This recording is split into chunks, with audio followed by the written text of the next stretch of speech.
I'm going to call the meeting to order tonight. Today is September the 20th, and it's the regular meeting of the Board of Commissioners.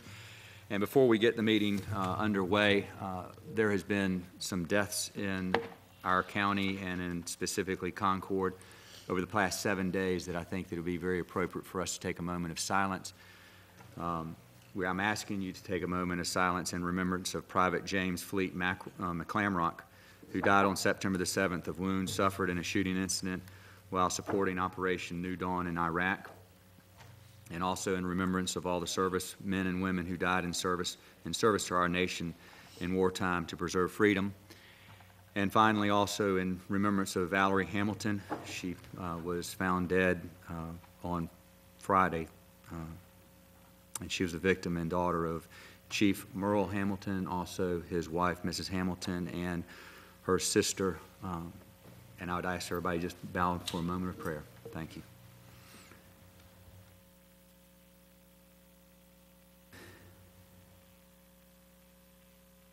Thank you. Now, if everybody would stand for the presentation of our colors, and at this time I would call on the Air Force Junior ROTC from Central Cabarrus High School.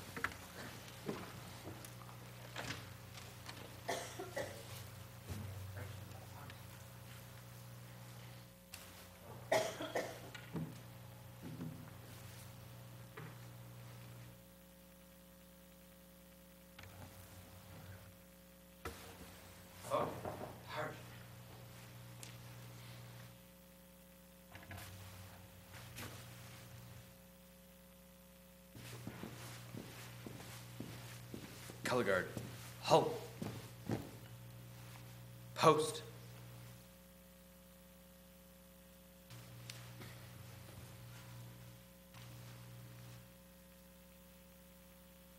Post the colors.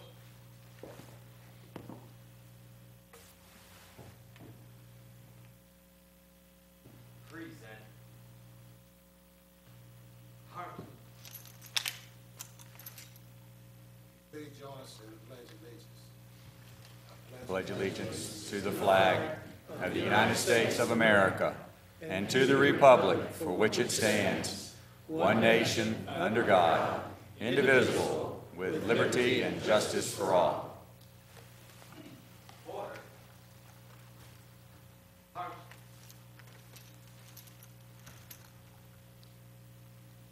Post.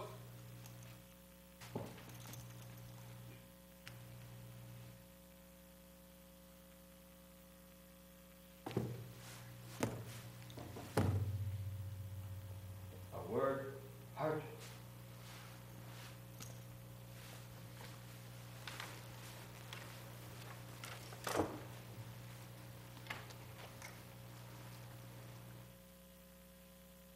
This time I call on Pastor Donna Wise from the Impact Church International Concord for the invocation.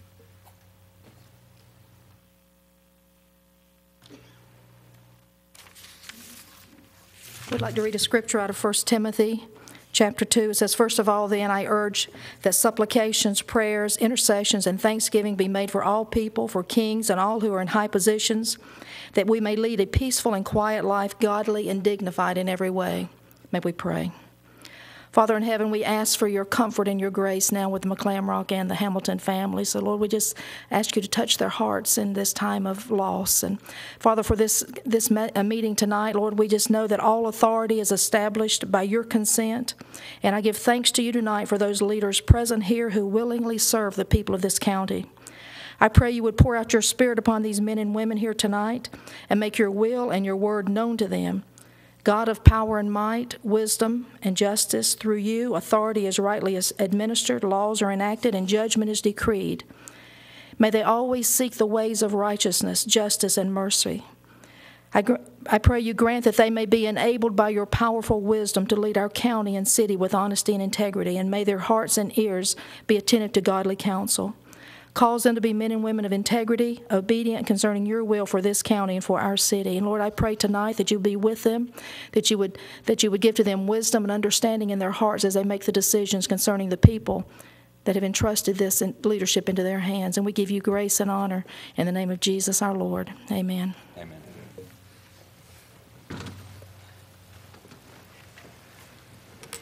Now, if the young men and lady from Air Force Junior ROTC, if you come forward and introduce yourself so we know a little bit about you.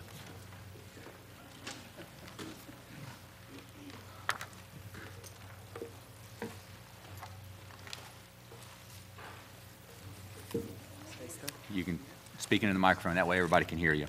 And your mom and dad can see you at home. Hi, my name is Jesse David Garza. I go to Central Cabarrus. I'm a sophomore, and currently I am the commander of Color Guard. So, yeah. Thank you, sir. If you will go over to see Commissioner Cruth, he has a pen for you. Thank you very much.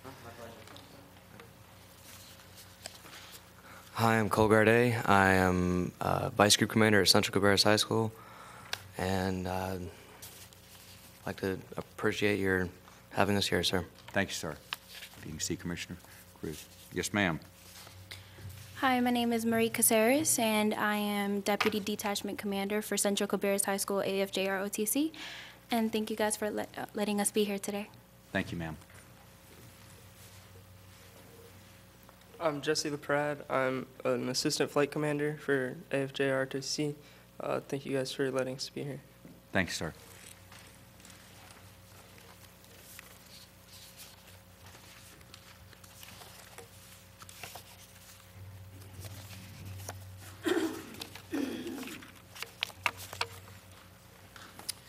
We have before us the agenda as well as, excuse me, how about the approval and correction of the minutes? They were previously sent to us. We had it earlier. So moved, Mr. Chairman. We have a motion to approve. Second. We have a motion, we have a second. All in favor, say aye. Aye. All opposed. Now, we have before us the agenda with an addition on page 430, and I think that's an application. It is. Okay. We have a motion to approve the agenda as is, or is there any?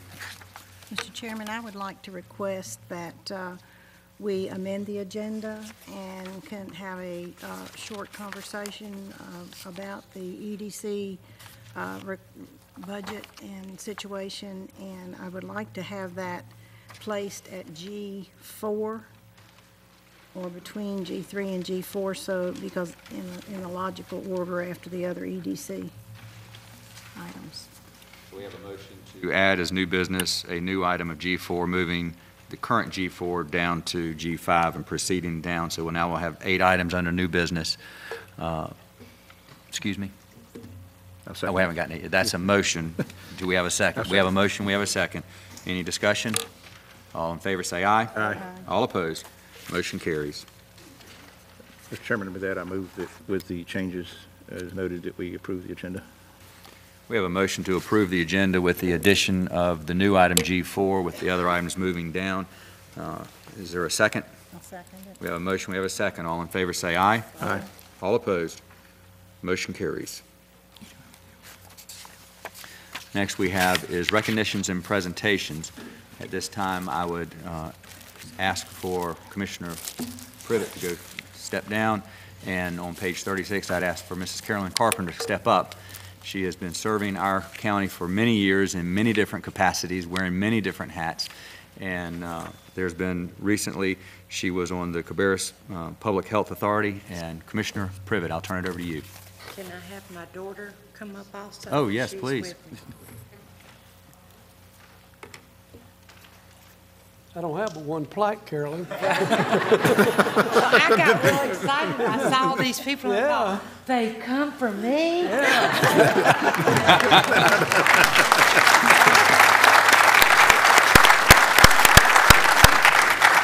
And see, they did. Carolyn, it's no way that this little plaque can give appreciation for your services, because the Health Alliance, you've served for 12 years. Ever since it came into being in Cabarrus County, you went on the Health Alliance. You served there for 12 years. Prior to that, you served 6 years on the Cabarrus County Board of Health, and also 12 years as a county commissioner. Now, and you still look as young as you did 30 years ago when you first got elected to office. But you have given great service to the people of this county. And it's an honor and privilege to present to you, Carolyn Carpenter, this plaque as a token of our appreciation for your years of service on the Health Alliance, the Cabarrus Board of Health, and the county commissioners as well. Thank you very much. I Thank you. appreciate it.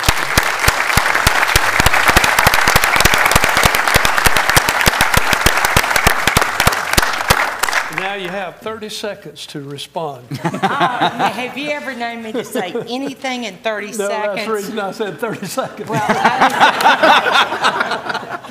thank you so much. And I just, all the employees of the Health Alliance, they're wonderful. And the only thing I want to say to the commissioners is one of the things that is near and dear to my heart, of course, is the school nurse program. It's one of the most wonderful programs that we have across the state, and we've been recognized. And when budget time comes around, I want all of you to remember that program, because it is such a wonderful program, and our school nurses do such a wonderful job. And it is with honor, and as long as I've got a breath in my body, I will always serve this community proudly. Right, you can take this plaque to any McDonald's and 40 cents and get a cup of coffee.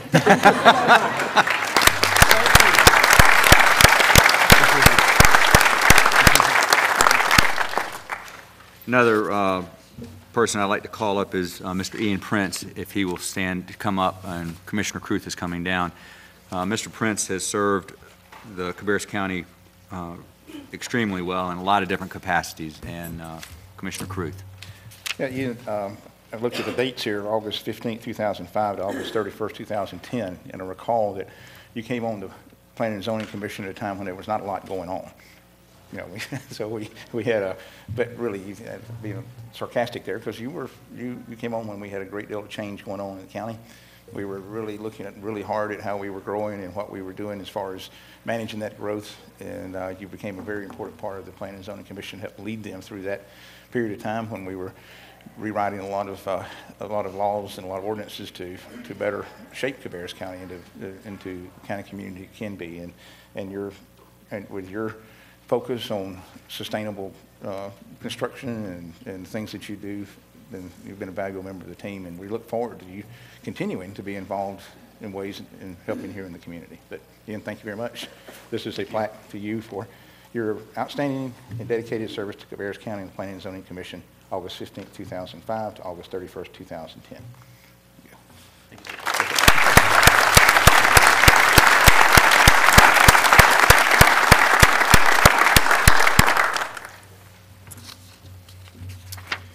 Let's see.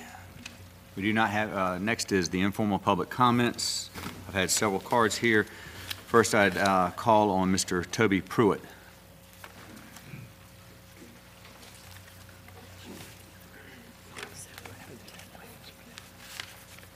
Thank you, Mr. Chairman. Thank you, Commissioners.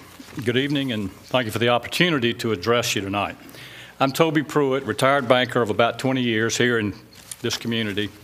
Before that, I was in various financial jobs in industry and public accounting, most of which was also in this community for about 20 years following my time in the Navy. We all know our community has had numerous challenges economically, starting with the demise of Pilatex, the closing of Philip Morris, and of course, this challenging economy we're all suffering through following trouble in the housing industry and in the banking industry. And with unemployment in our county at about 11% and a large number of people underemployed, we need job creation here, and we need it now. The EDC is the community's organization of professionals trained in the recruitment and retention of business, both large and small. The EDC is in the relationship building business, which often takes time. They've worked long and hard at it over the years.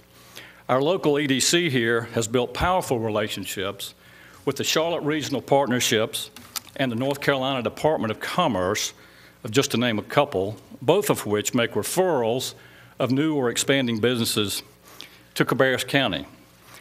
Without good relationships, these referrals will go elsewhere. So the EDC sells Cabarrus County, both inside and outside our county.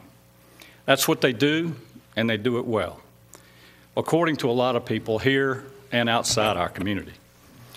Every good CEO, and we all know that, I'm not telling you anything you know, but every good CEO and board of directors in the industry knows the value of a good sales team.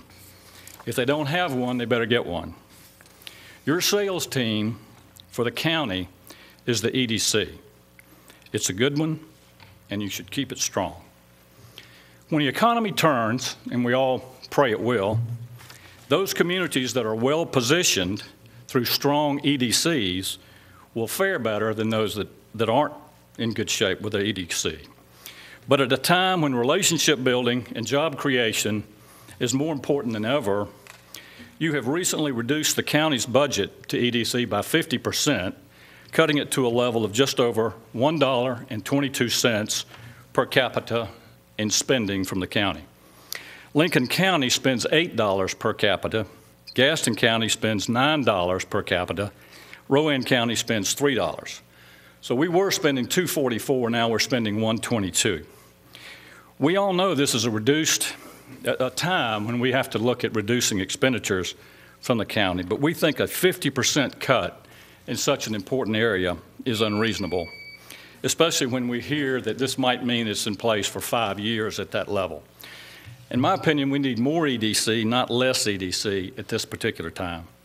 Communities that cut economic development efforts, especially now, will be left behind. I know my time is short, but I want to make this a couple of points real quick.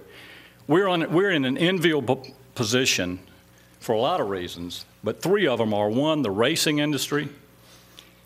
We have built a wonderful relationship with the racing industry since '04. Humpy Wheeler will tell you that. We don't need to reduce that relationship. The North Carolina Research Campus, no county in North Carolina has anything like it. We need EDC who works on that all the time. And the Philip Morris property. The Philip Morris property alone would cause a lot of counties to increase their spending on EDC. And if we get a good prospect there, which could well happen with our guys working on it and everybody else that's working on it, the property tax revenue of that alone would pay for EDC for years and years to come. Thank you for your time. Thank you.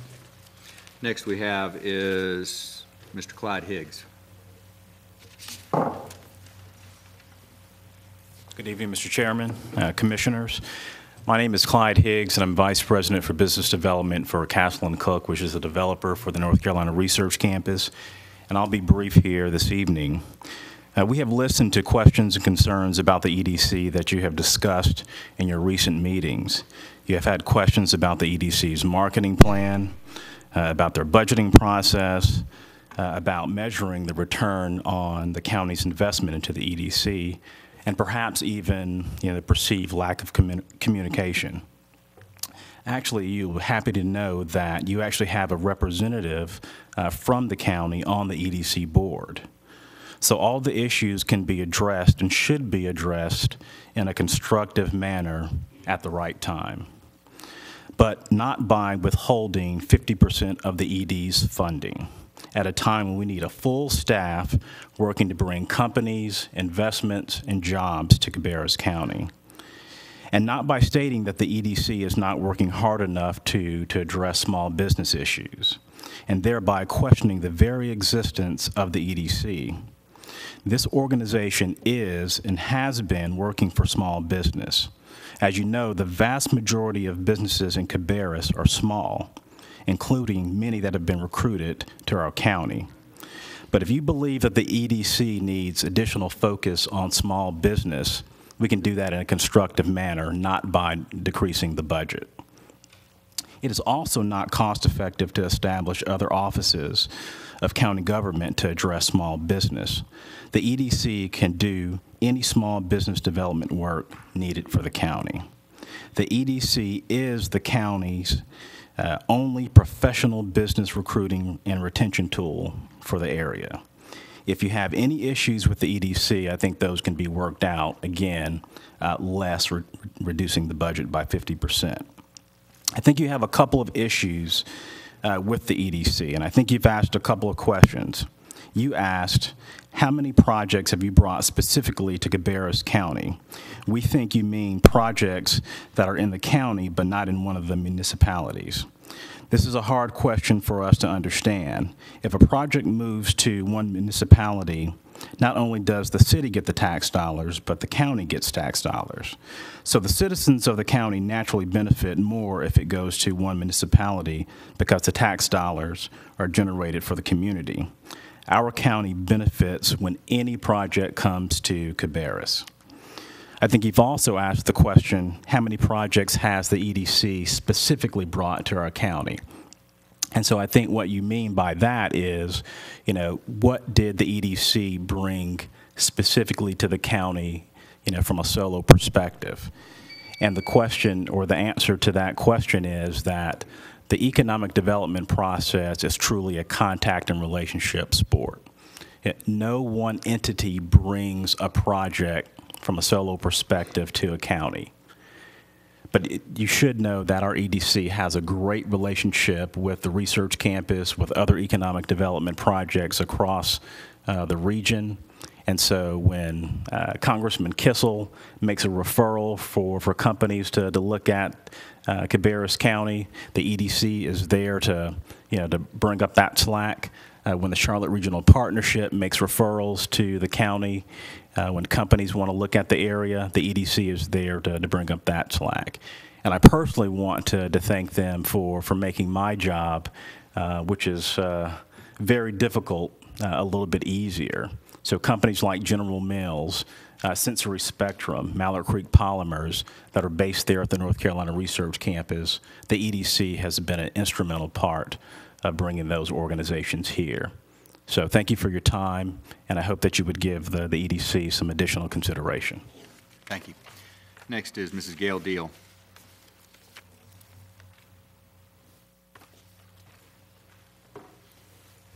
Good evening, Mr. Chairman and fellow commissioners. Your EDC has a strong reputation and is well respected among the state and national economic development circles, as well as within our own community. Our EDC is one of only 25 accredited economic organizations in the world. Both John Cox and Ryan McDaniels have their Certified Economic Development designation. And to quote Lynn Scott Seyfried of the North Carolina Research Campus, a strong commitment to economic development is the key to the county's long-term ability to keep taxes low for our citizens, provide excellent services, and an affordable quality of life. And also, the severity of the proposed budget reduction will cripple the county's efforts to attract new businesses to our area, which is ultimately the solution to the budget crisis the county faces. Humpy Wheeler and Ryan Bryant, Ronnie, of course, heads up the Charlotte Regional Partnership, said, and I quote, "Prepared communities win, or at least have a chance of winning, of economic development projects. Cabarrus is such a community. The Cabarrus EDC does a terrific job of knowing their product, working with the county's existing industry, and conducting product development work for their real estate and workforce assets.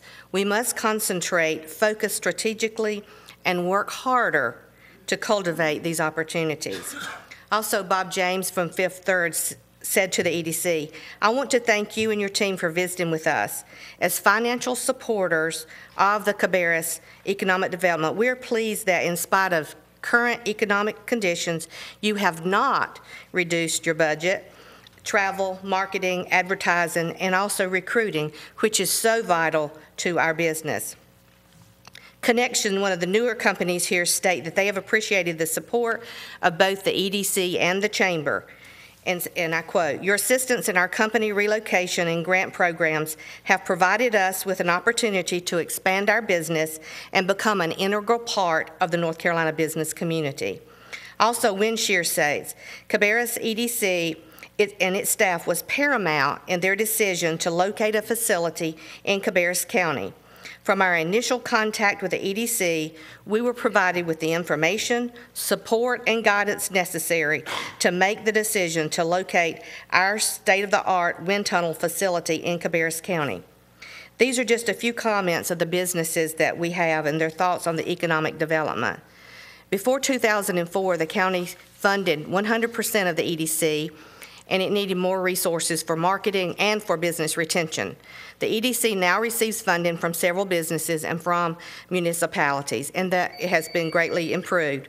This has taken years of hard work, and it makes no sense to reverse the course on supporting the EDC when we need jobs so badly. The business community here wants the EDC to know that it has our support and our thanks for the work it does every day for the citizens of our community under very trying circumstances. We want you to know that we find value in the fact that since 2004, the county has invested $2.6 million in EDC and has received $182 million in annual payroll in this county, and we feel like that's a great return on investments. Thank you for your time. I don't think I stated my name at the beginning. I'm so sorry. Gail Deal, and I'm the Executive Director of Business and Community Relations with Carolinas Medical Center Northeast. Thank you, Mrs. Deal. Next is Mr. Steve Morris. Mr. Morris. Thank you for this opportunity to speak tonight. My name is Steve Morris. I live in Concord. I operate a small business in Kannapolis, the Gym Theater.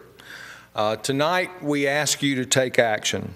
We thank you for amending your agenda to discuss this topic and ask you to restore $100,000 of funding to the EDC. From past conversations, we feel that you have two concerns. One, is there money to fund the EDC? This tough economy has forced everyone to be prudent in budgeting. We don't feel that cutting the one entity whose focus is to bring jobs to the area is the right place to cut. It has been brought to our attention that you voted to give a 2.5% cost of living increase to county employees this year, when the Consumer Price Index for the Urban South only rose by 1.1% over the last 12 months. We feel that if you have the money for raises of $1,680,000, that you could have found the additional $212,000 to fund the EDC's efforts to bring jobs here for our citizens, many of whom have no jobs at all. In addition, we've been told that as a result of cutting the merit pay, that you have $300,000 in a contingency fund. As a result, there definitely should be funds to restore $100,000 to the EDC. So we believe the answer to this question is yes, there is money to fund the EDC. Second question is that you have expressed a concern that the EDC has $300,000 in reserves. It's not hard to figure out that with a cut of $212,000 in 1 year, that $300,000 in reserves will not last long.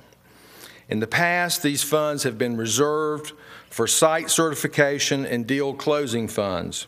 Both of these are critical to successful economic development. Several years ago, the Economic Development Corporation spent $25,000 from these funds to certify the site that Celgard just settled on. If the EDC depletes these funds, then these opportunities may not be possible. Please take action tonight. No differences that the county has with the EDC are serious enough to withhold funding. We are confident that in your meeting tomorrow with leaders of both organizations, that you can find a middle ground for the good of this entire community. Vote tonight to, as you already have, to amend the agenda and vote to help the citizens of this community. I thank you again for the opportunity to speak to you. Thank you. Next we have is Mrs. Kathy Waters.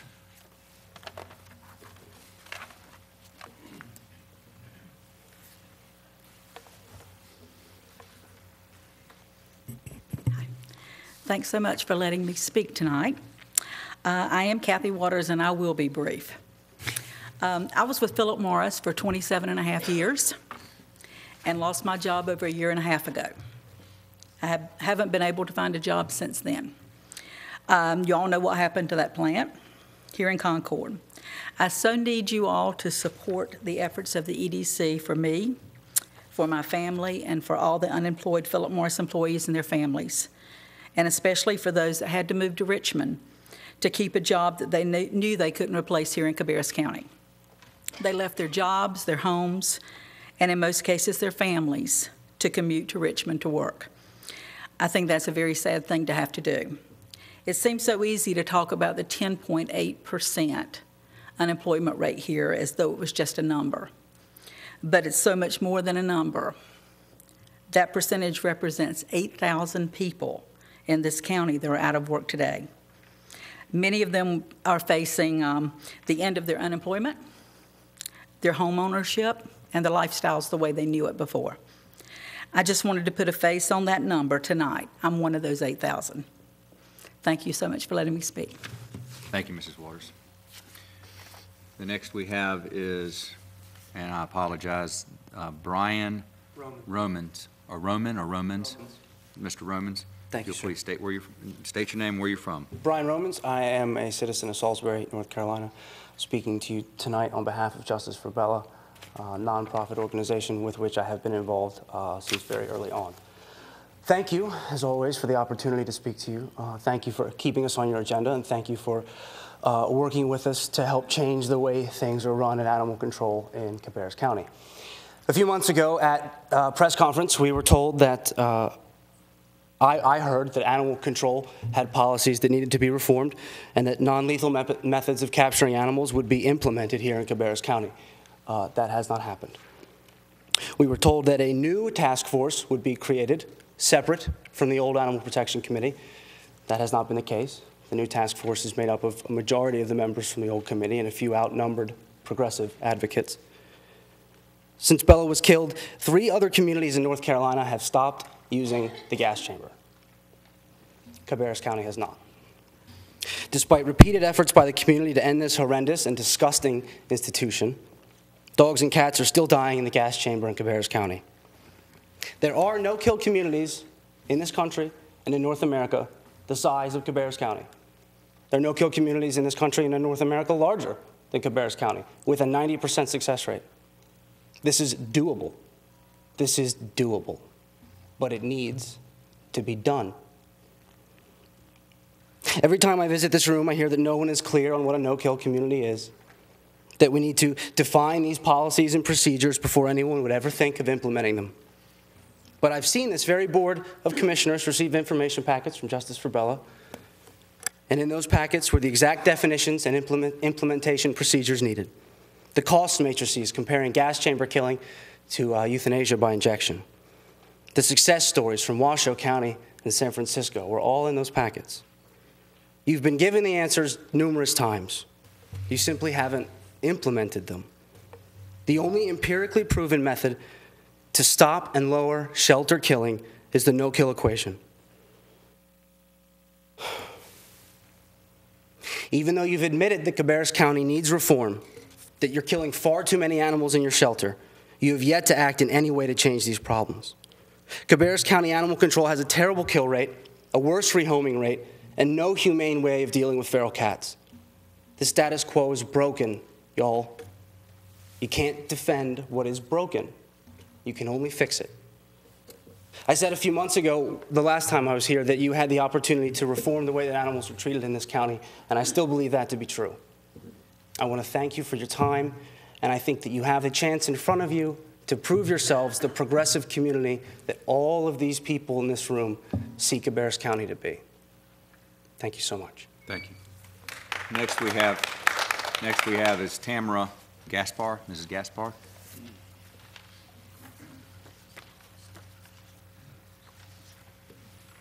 Good evening. My name is Tamara Gaspar. I'm a resident of Cabarrus County, Concord. Last month I came before you with Snowflake's tragic story. I told you about Snowflake being taken to animal control for safekeeping by a resident in our community. Instead of being held safely for me, she was put down within 18 hours of being delivered there. This is a clear violation of state law, not to mention morally and ethically wrong. This is a great failure within our system. We have seen the public outcry of this and other tragic occurrences that have happened as a result of deliberate indifference to the rights of the community members. This very outcry has brought many helping hands to the table ready to get to work to stop the killing of 80% of the animals impounded by animal control. We now have the opportunity to correct our system in such a way that it will never be able to happen to anyone again. Earlier this month, I came to the first new task force meeting and watched from the sidelines as several members of the committee refused to work as a team to start implementing life-saving policies. Too much time has been wasted defending and arguing over fault. We have no more time to waste and no room for members that do not want to see changes made. The task force is a volunteer-based committee. Those members that do not want to protect and preserve the lives of our animals should step down or be asked to leave. We can no longer allow them to hold us back with tired and unsupported cliches like the public is to blame and nothing can be done to change things. I cannot bear to watch helplessly from the sidelines any longer. I'm here to ask you to add a place for me and my organization, Snowflake Sanctuary, on the new task force. I have experienced the failure of our current system and can promise you that no one, with perhaps the exception of Jeff and Bob Caruth, will work as hard as I to make a new system work. Please allow me the opportunity to help put Cabarrus County on the map as a life-saving community. When the original Animal Advisory Committee was formed in 2003, it was supposed to be open to 8 to 17 members and include all rescue groups. There should be no reason why Snowflake Sanctuary should not be represented on the new task force. Snowflake Sanctuary is being incorporated and a 501c3 application is underway. Every organization should have equal opportunity and be treated equally and fairly. Since the task force is supposed to have a representative from every rescue organization, I formally ask that I be appointed to the task force just as Jeff Daniels has been and other rescue groups have been. Much like Justice for Bella, I'm willing to act in good faith and cooperate with the county. I would like to seek progressive solutions. I hope that this gesture will be well received and I will be given the opportunity to serve my community just as other groups have been given the same opportunity. Thank you, and thank you for your time. Thank you, ma'am. Next matter, if we can. Next matter we have is Mrs. Jessica Juba. Mrs. Juba.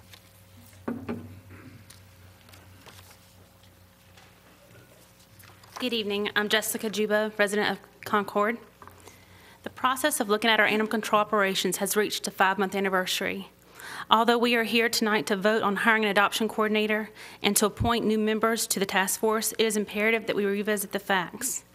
You, the members of the Board of Commissioners, our elected representatives, have the final say in what changes are ultimately made. You have heard speeches from dozens of the community members during the last 5 meetings. You have received hundreds of emails. There have been thousands of signatures on petitions, both locally and nationally. There have been over 40 stories in media, both locally and nationally.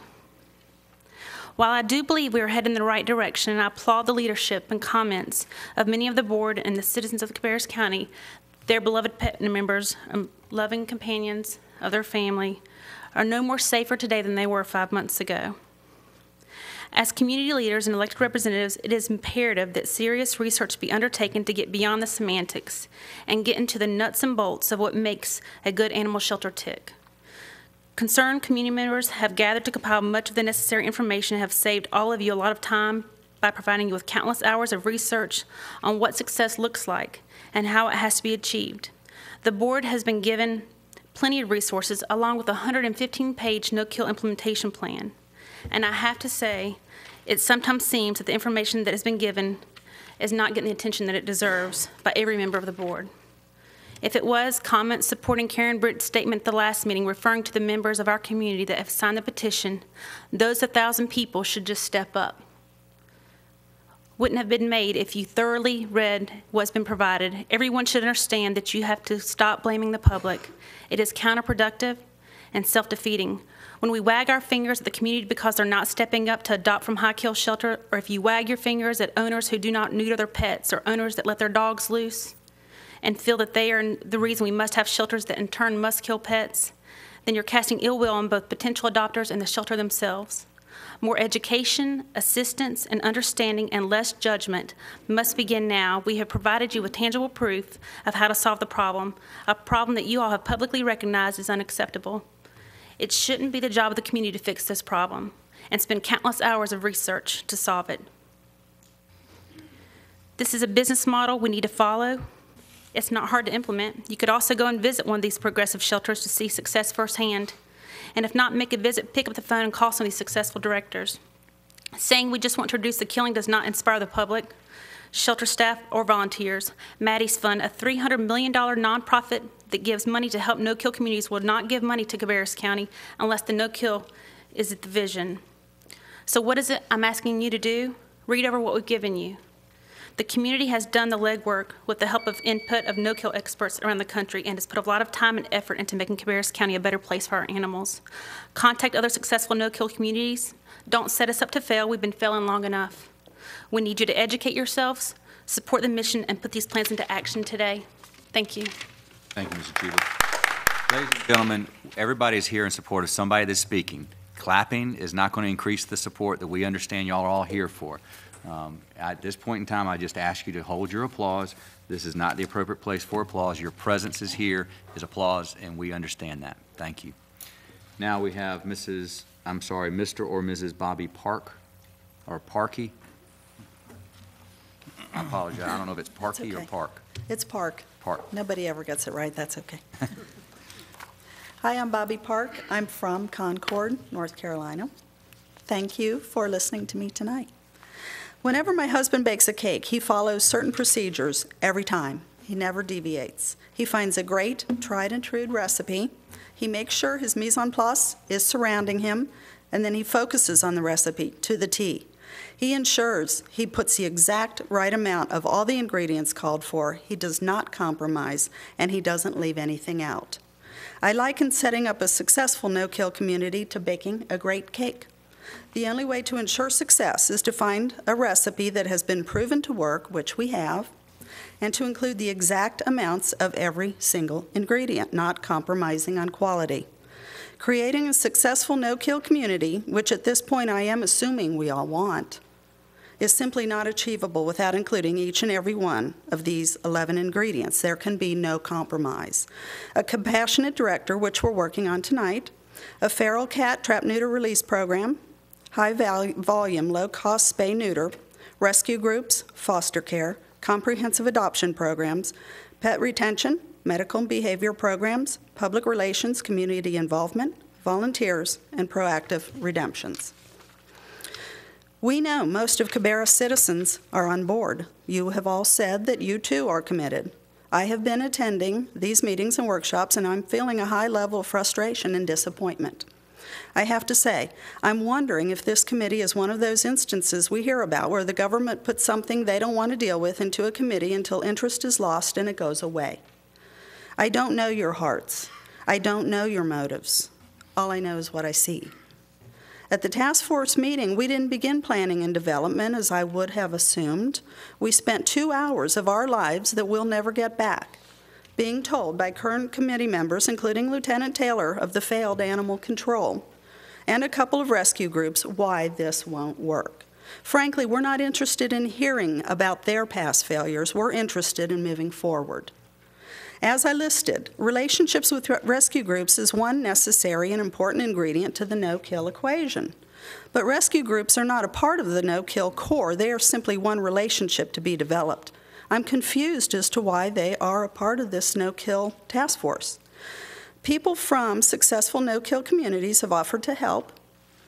William Reppy, a 12-year member of the North Carolina General Statutes Committee, has offered to come for free to help us rewrite our ordinances. I guess what I'm saying is that I'm really confused as to what your motives are and how you intend to implement them, because you're not following through. You're not doing your due diligence research, and you're not accepting offers of others to help us. Are we trying to fix the problem or just ignore it and hope it goes away? Thank you. Thank you. Next we have is Judy Sims.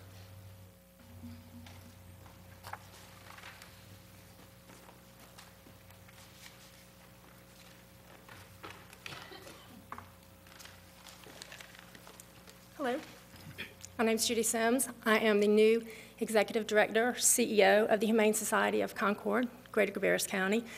I don't have 2 or 3 pages of prepared documentation. I want to speak to you from my heart. I am one of these volunteers, along with Karen Britt and about 30 others who roll up our sleeves at the Humane Society, working alongside animal control, adopting animals, taking care of them, watching them be successfully adopted. We see the good, the bad, and the ugly.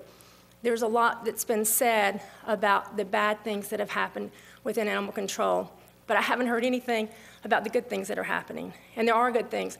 We work together with them. The Humane Society takes our animals from animal control, and we adopt a lot of animals out. I wanted to come here and extend a personal invitation to each of you, if you would like, and anyone else in this room who would be willing to come and spend a day with us to see the good that we actually do at the Humane Society. Please take me up on that. I think it would be very beneficial for you to see what we do. Thank you. Thank you. Next we have is Mrs. Patsy Beaker.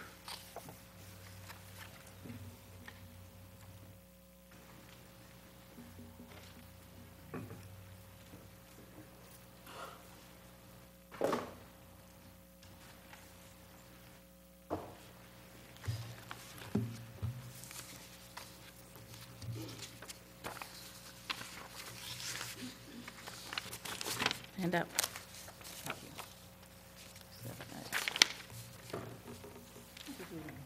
Thank you, Patsy.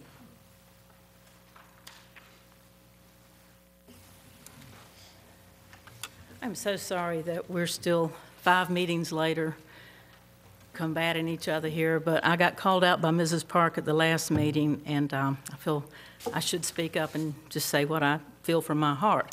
My name is Patsy Beaker, President of Cabarrus Cares and Program Director at Kitty City. I have been actively doing rescue for over 10 years. I started with Karen Britt at the Humane Society, and I work with all the rescue groups. I probably know all the good rescue groups and a lot of the bad ones in town. I would like to plead for the Jeff Daniels and Justice for Bella folks to work with the rescue groups, not against us. I am often told that my supporters get phone calls and emails complaining about me, and I know the Humane Society gets their share too. Karen's getting a whooping just like I am on Facebook pages.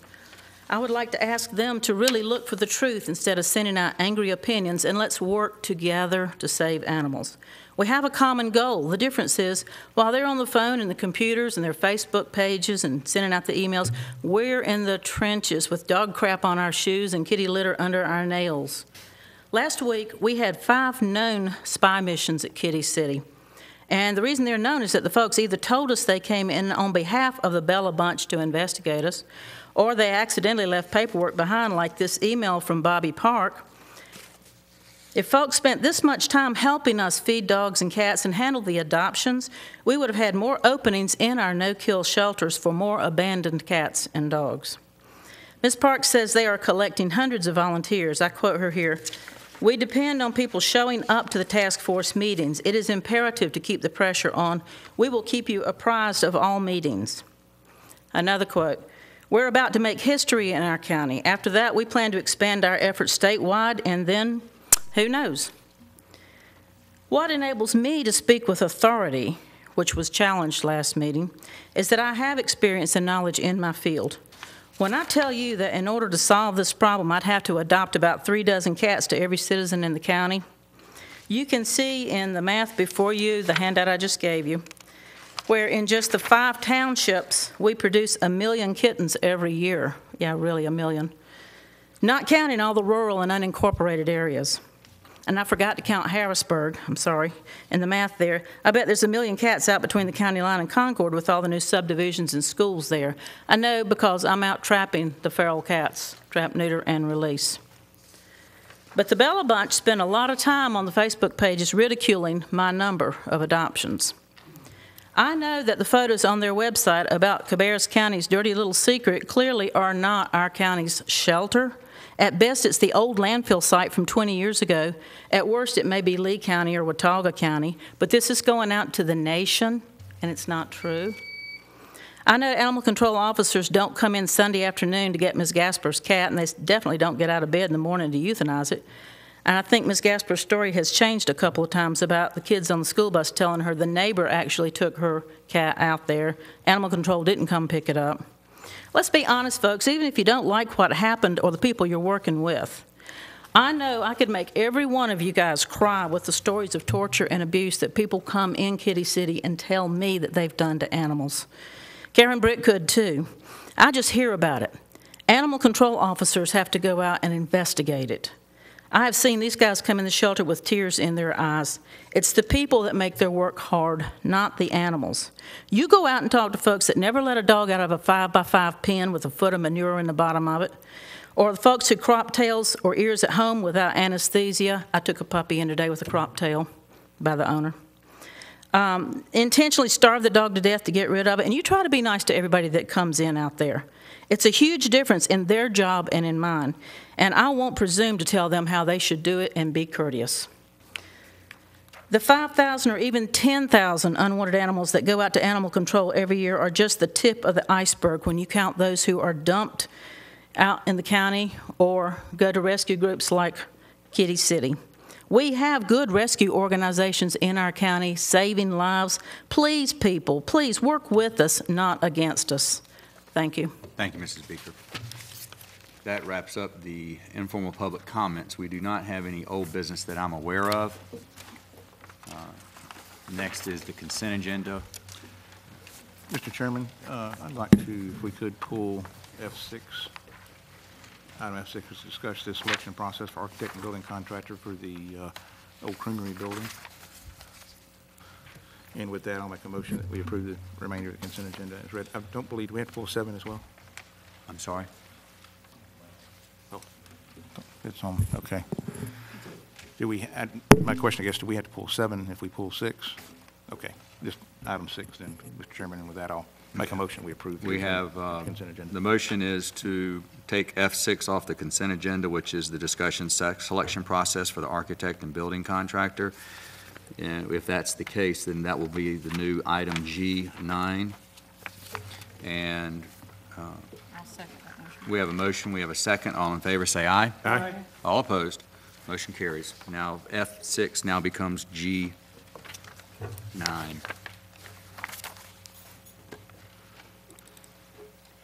Mr. Downs, will you be able to present that? Thank you. Next is we have the G1 under new business is the 2010 CDBG Scatter Site Program, which is found on page 305 of our agenda. Mrs. Sifford. Good evening. I'll make it brief, but I do want to do a presentation for the viewing audience. The CDBG program is a scattered site housing rehabilitation program that is available to people in the unincorporated areas and the small cities in towns in Cabarrus County. It does exclude Concord and Kannapolis due to them being entitlement cities. With these funds, once we go in, we rehabilitate a home and bring it to code for low to moderate income families. There are extensive guidelines in which we qualify them through title searches and income verifications and other measures. Are there any questions this evening? Any questions for Mrs. Sifford? I'll open this up for public hearing. If anybody would like to speak for or against, or actually solicit input in regards to the CDBG Scatter Site Program. Seeing none, I'll close this for public hearing. We have a motion to adopt the project ordinance and related budget amendment. So moved. Second. We have a motion, we have a second. All in favor, say aye. Aye. All opposed. Motion carries. Next is G2, which is approval of a revised economic development grant agreement for LKN or ACN in a public hearing. At this time, I turn it over to Mr. Cook, and if Mr. McDaniels needs to present any additional information, or Mr. Cox. Okay, Mr. Cook. Thank you, Mr. Chairman. This is a matter that the board has received some input on over the last several months. And just to summarize where we were during those discussions, back in 2007, there was a grant agreement approved for ACN LKN with reference to their purchase of the old CTC Windstream building on Progress Place. That was an existing building, of course. They were going to purchase it, upfit it, and also buy some new equipment in connection with that transaction. The original grant agreement provided that... Why don't you wait 1 second? There's leaning up against one of our walls.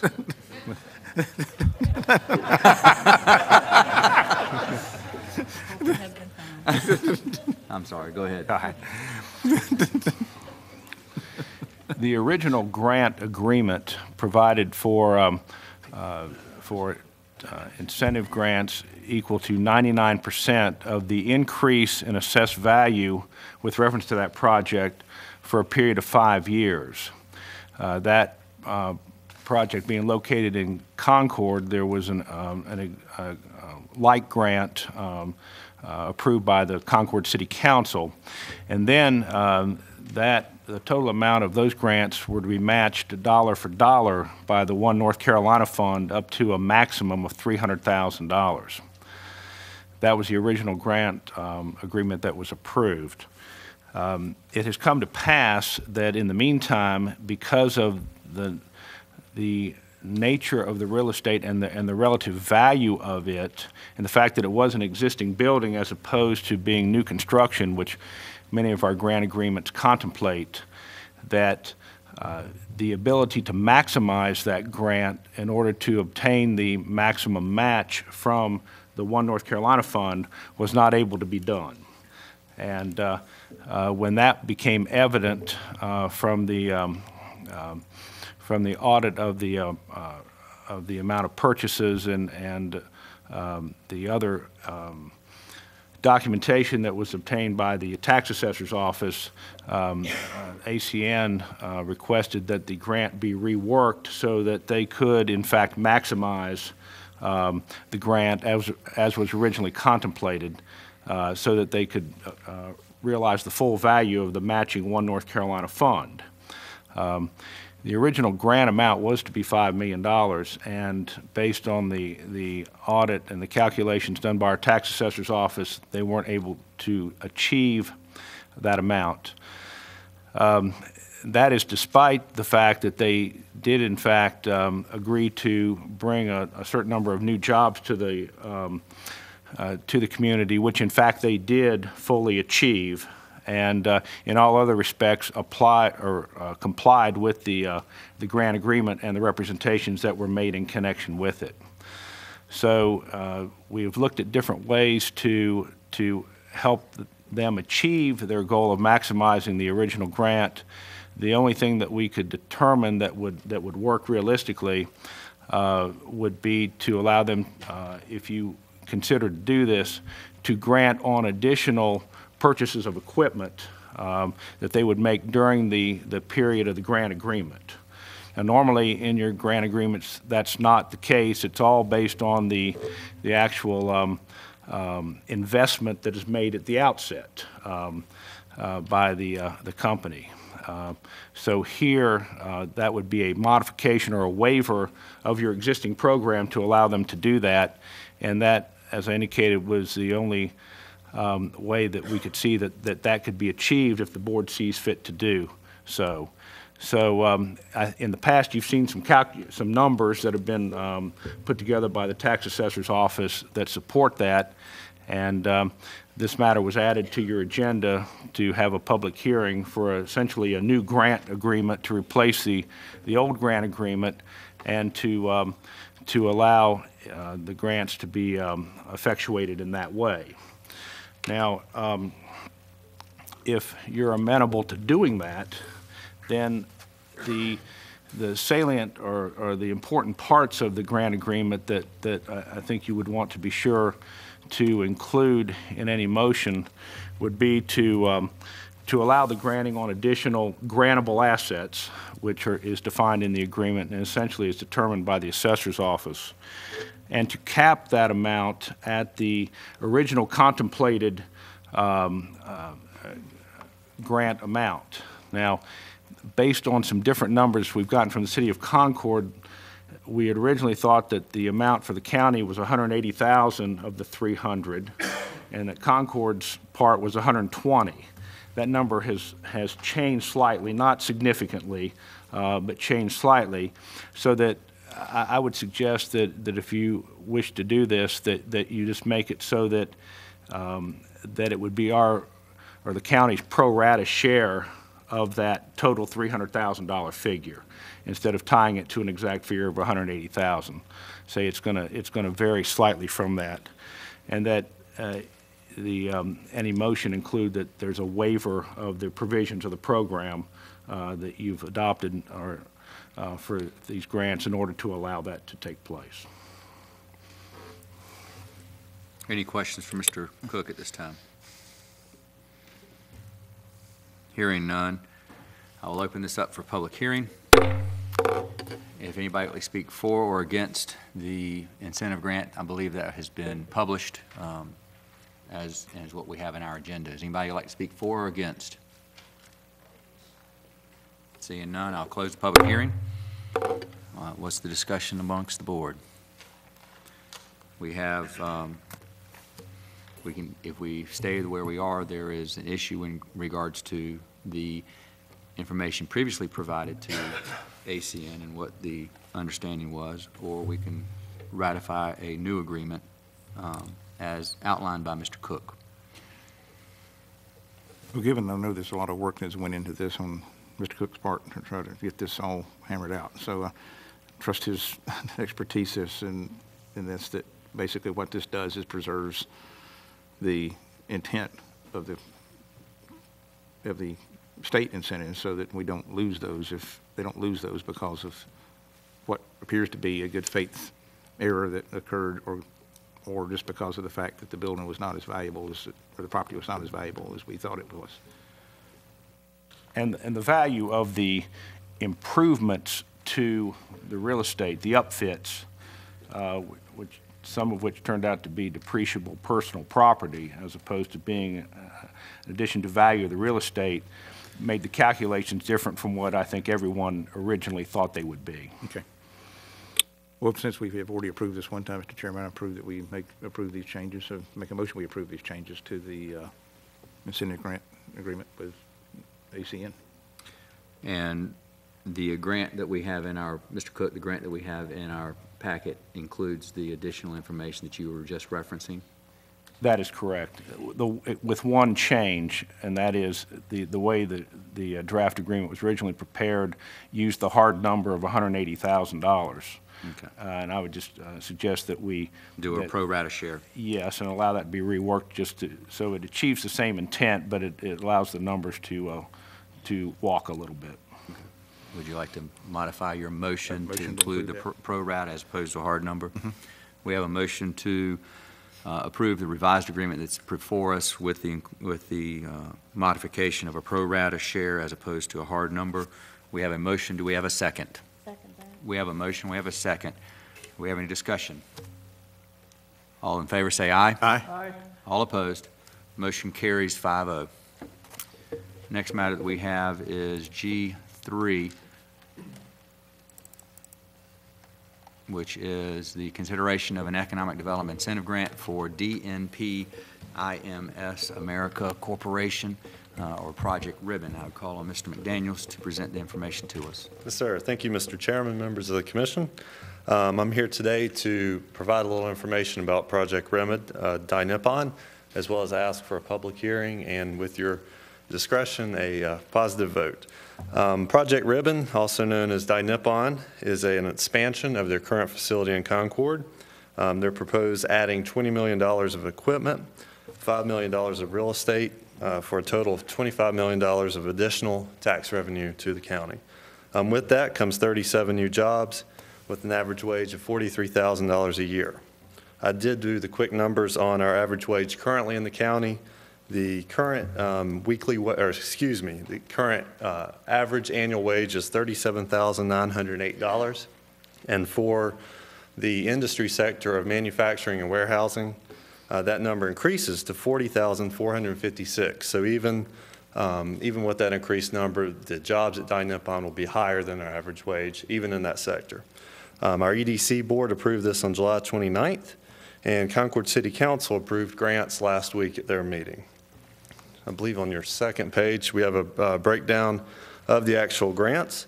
You can see at the real property, that's a $5 million investment. The company would pay $31,000 approximately. The county grants would amount back to $26,000, still netting the county $4,000 each year, ending in year 4 where the grants disappear and the county benefits 100% of the new taxes generated. You can also see the personal property, which we put a 10% depreciation figure in. That's a best faith estimate that we've worked with the tax office here to approximate. We currently don't know what that depreciation will be, but we do our best to factor those numbers in, working with the tax folks. And those numbers equate to a new tax revenue from the company of $126,000. The grant amount equates to $107,000. Just like on the real property, that would go away in year 4. So over the 3 years, the company, Dai Nippon, would pay $435,000 of new taxes. The grant would amount to $370,000, and the county would net $65,000 over those 3 years. I'll be glad to answer any questions that you may have, and look forward to hopefully having a public hearing. Any questions for Mr. McDaniels? As the EDC, the program from the county has been reviewed with the company, and they're in agreement with everything? Mm-hmm. They are. Okay. No questions whatsoever? We have not received any. Okay. And in the proposed economic development grant from the county, there is a stipulation or requirement that they create 35 new jobs. And they're okay with that? Yep, the number they're approximating is 37. Okay. So I think that's. And they understand if they get 34, there's an issue with that? There's a state grant that they've applied for as well, the One North Carolina Fund that the county attorney referenced previously, and they're projected for 37 jobs there as well. So they have to meet that job requirement at the state level. Okay. Any other questions for Mr. McDaniels? I'll open this up for public hearing. Does anybody like to speak for or against the consideration of an economic development incentive grant between the county and DNP IMS America Corporation? Seeing none, I will close for public hearing. And do we have a motion or any discussion? I would like to make a motion that we accept this incentive grant with Dai Nippon as outlined by EDC. Okay. We have a motion to approve the economic development grant as proposed by the EDC for DNP IMS America Corp. We have a second. Second. We have a motion, we have a second. All in favor say aye. Aye. All opposed? Motion carries. Next matter that we have is the new business item that Commissioner Minot brought up earlier, is G4.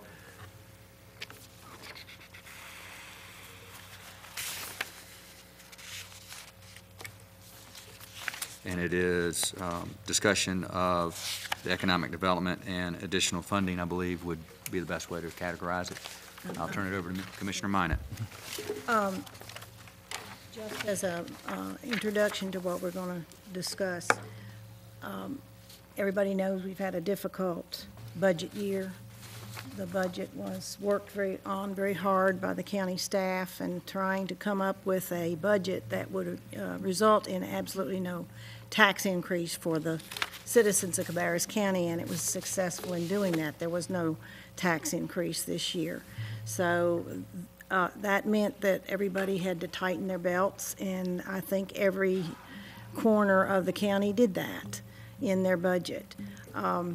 When it came to the EDC budget, my understanding is that it was thought that since the EDC had a considerable reserve available to them to help them get through this year, and actually I believe in their bylaws or whatever you would want to call those, it mentions that that is the purpose of a reserve fund, is to get you through the hard times. So I believe that was part of the decision to cut the EDC. The funding was cut at approximately 50%. I personally, in a previous meeting, made the comment that I voted for that, believing that that would be a one-time situation, but I was mistaken in that the 5-year plan calls for the new funding to continue for the next 5 years, and obviously that would not be sufficient for them to make it over those 5 years. That's when I began to be concerned about the restoring some of the funding to the Economic Development Corporation. Their board has voted to make a request of this board for restoring $100,000 of that lost funding. At our workshop, we talked about this situation quite a bit, and we agreed that tomorrow, the chair and vice chair, Ms. Poole and Mr. White, would meet with the EDC comparative folks and work on a contract for the remainder of this year, because there currently is no viable contract for EDC at this time, and funding cannot go to EDC until they have a contract. So they have met once. Jay and, Mr. Commissioner White and Commissioner Poole have met and sent us a draft, and we all had opportunity to look at a draft for the contract. The issue that I think was one of disagreement among the commission was the item of the amount of funding that might be restored. So I personally would have voted or approved the $100,000 request. Others had differing opinions, and as Steve Morris said, as he presented his statements this tonight, he said something about the term middle ground. And so I am going to make a motion that we restore to the EDC $50,000 of their loss, and that be dedicated by EDC to the staff position that they have had empty for quite some time, and then rely upon the meeting tomorrow to hash out the details of when that will be paid, whether it will be paid in quarterly increments as the reports come in on the efforts of the EDC. That's basically my motion. Okay. I'll second that. Let me restate it, make sure we all understand what the motion is.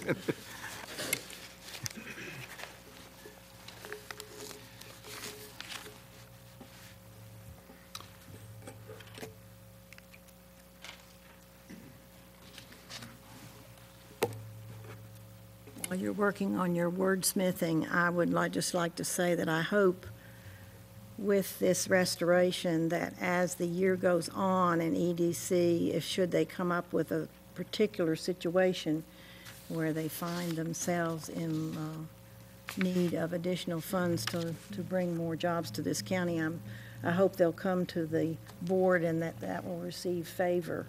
Of course, it's sort of like I told some of them today, it's like my daughter said, well, Mom, as of December, they're not going to care what you think. So.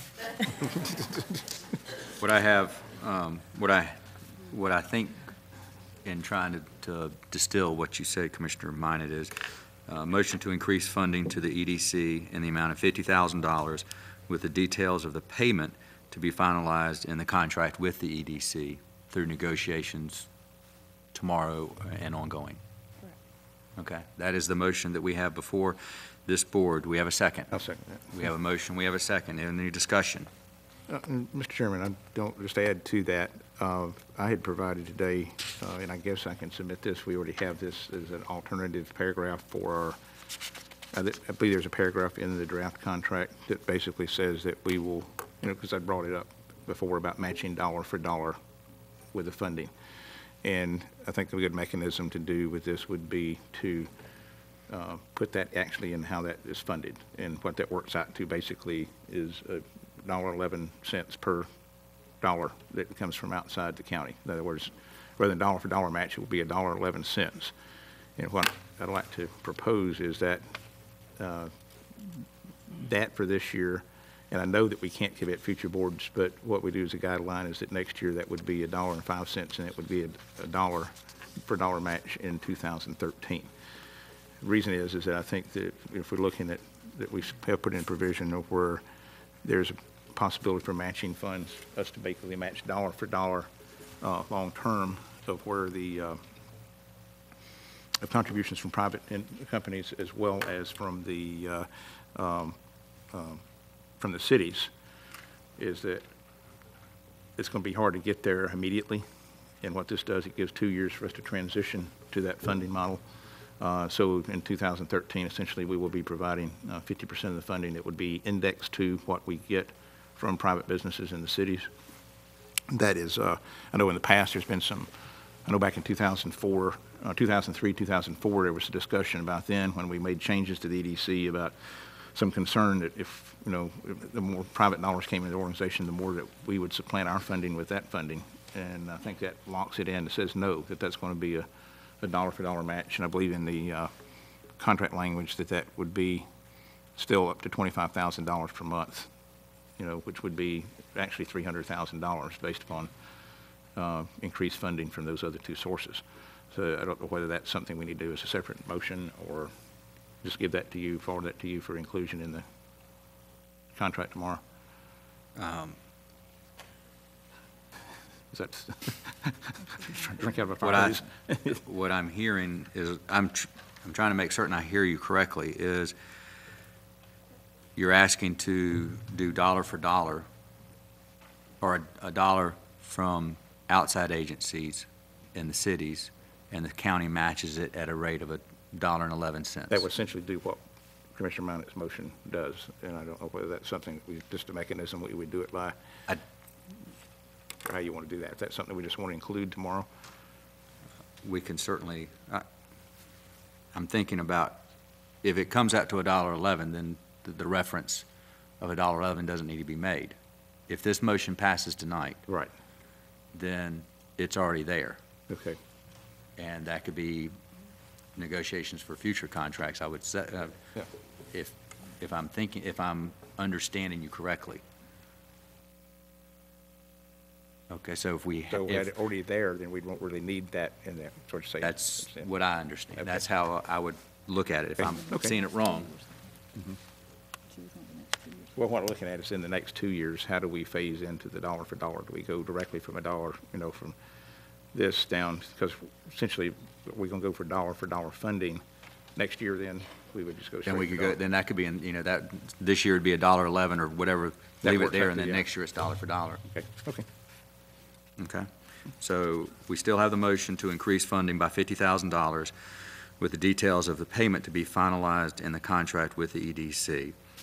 And then consider a proposal or consider the funding or the index of the funding of $1 for dollar starting 2011, 2012. Mm-hmm.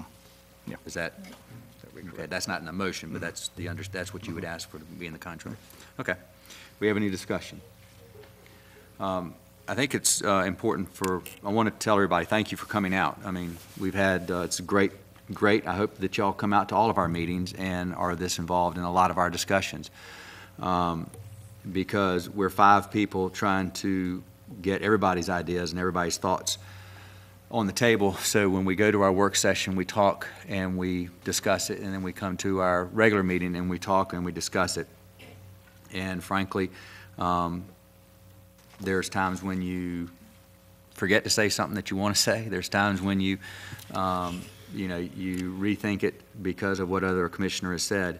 And I think it's very important. Thank you for coming out. Thank you for not only Mr. Pruitt, Mr. Morris, Mrs. Deal, Mr. Higgs, and even the people from the Justice for Bella. Mrs. Juba's come up here 5 times in a row. It's very good. It's nice to hear people tell us what's going on and what your thoughts are, because passion is very important. That is what makes this community great. That is why we have wept for 7 days now for our, you know, family members, for our brothers and our sisters. And that's what is very important. I think it's very important for people to understand that I don't know of anybody on this board that has not been for jobs. Each one of your buttons could be easily be on one of us, because jobs are important to us. As far as I know, for the past 4 years, the incentive grants to bring new jobs here has been passed. Every one of them have passed. And the concern is that on some of them, information that has been provided to us is not correct. One of the projects that was provided to us tonight came to us because of information given to the company was wrong, and we had to correct it. That's why we're here tonight, to deal with it. In regards to information that's provided on another project, is information is not verified, and we are asking for verification because the bottom line is that each one of us has a responsibility to the taxpayers and a fiduciary responsibility to make certain that any monies that are spent in the best possible way and the best return on investment. Mr. Higgs was correct, is that we would like to have and we should have a return on investment. However, that's not information that was provided to us. And in regards to small businesses are very important. We have a lot of small businesses here, and I think they can thrive. I think that we need to figure out how to strengthen them. When we had discussions with the EDC, they asked to take that out of the contract because they no longer wanted to service small businesses. That is wrong. We need to help them, and I hope that in our negotiations tomorrow we can do that. And I think we can do that. There is an opportunity to bring jobs here. There's an opportunity to strengthen and to develop the jobs that are here. And I appreciate Commissioner Minot's motion. We have that motion before us. All in favor, say aye. Aye. Aye. All opposed. Motion carries 5-0. Thank you. If those who are here for the EDC matters would like to step out, we will just hold for y'all to step out for a few minutes so then we can conduct business.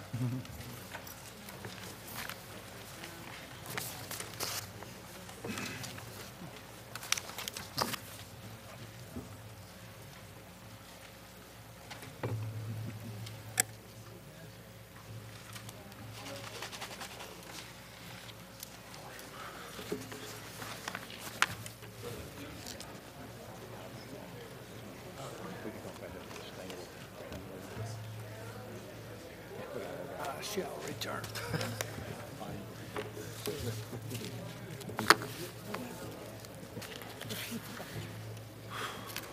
My head hurts.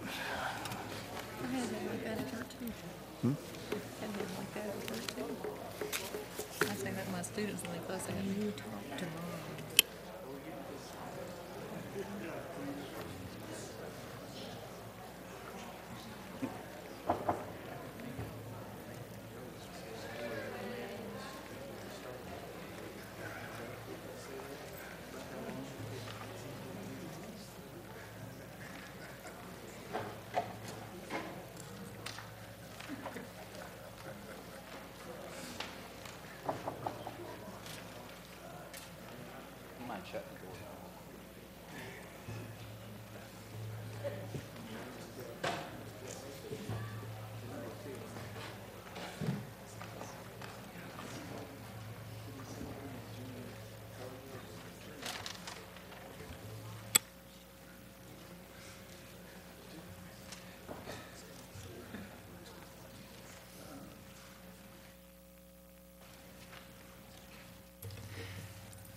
Okay, everybody's gotten situated.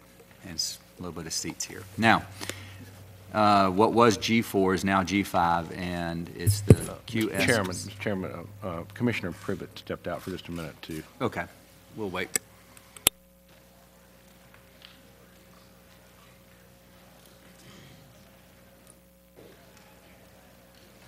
On the same matter, Mr. Chairman, do you want to wait and hold this or just go ahead and say something? Okay, I'll talk about it later.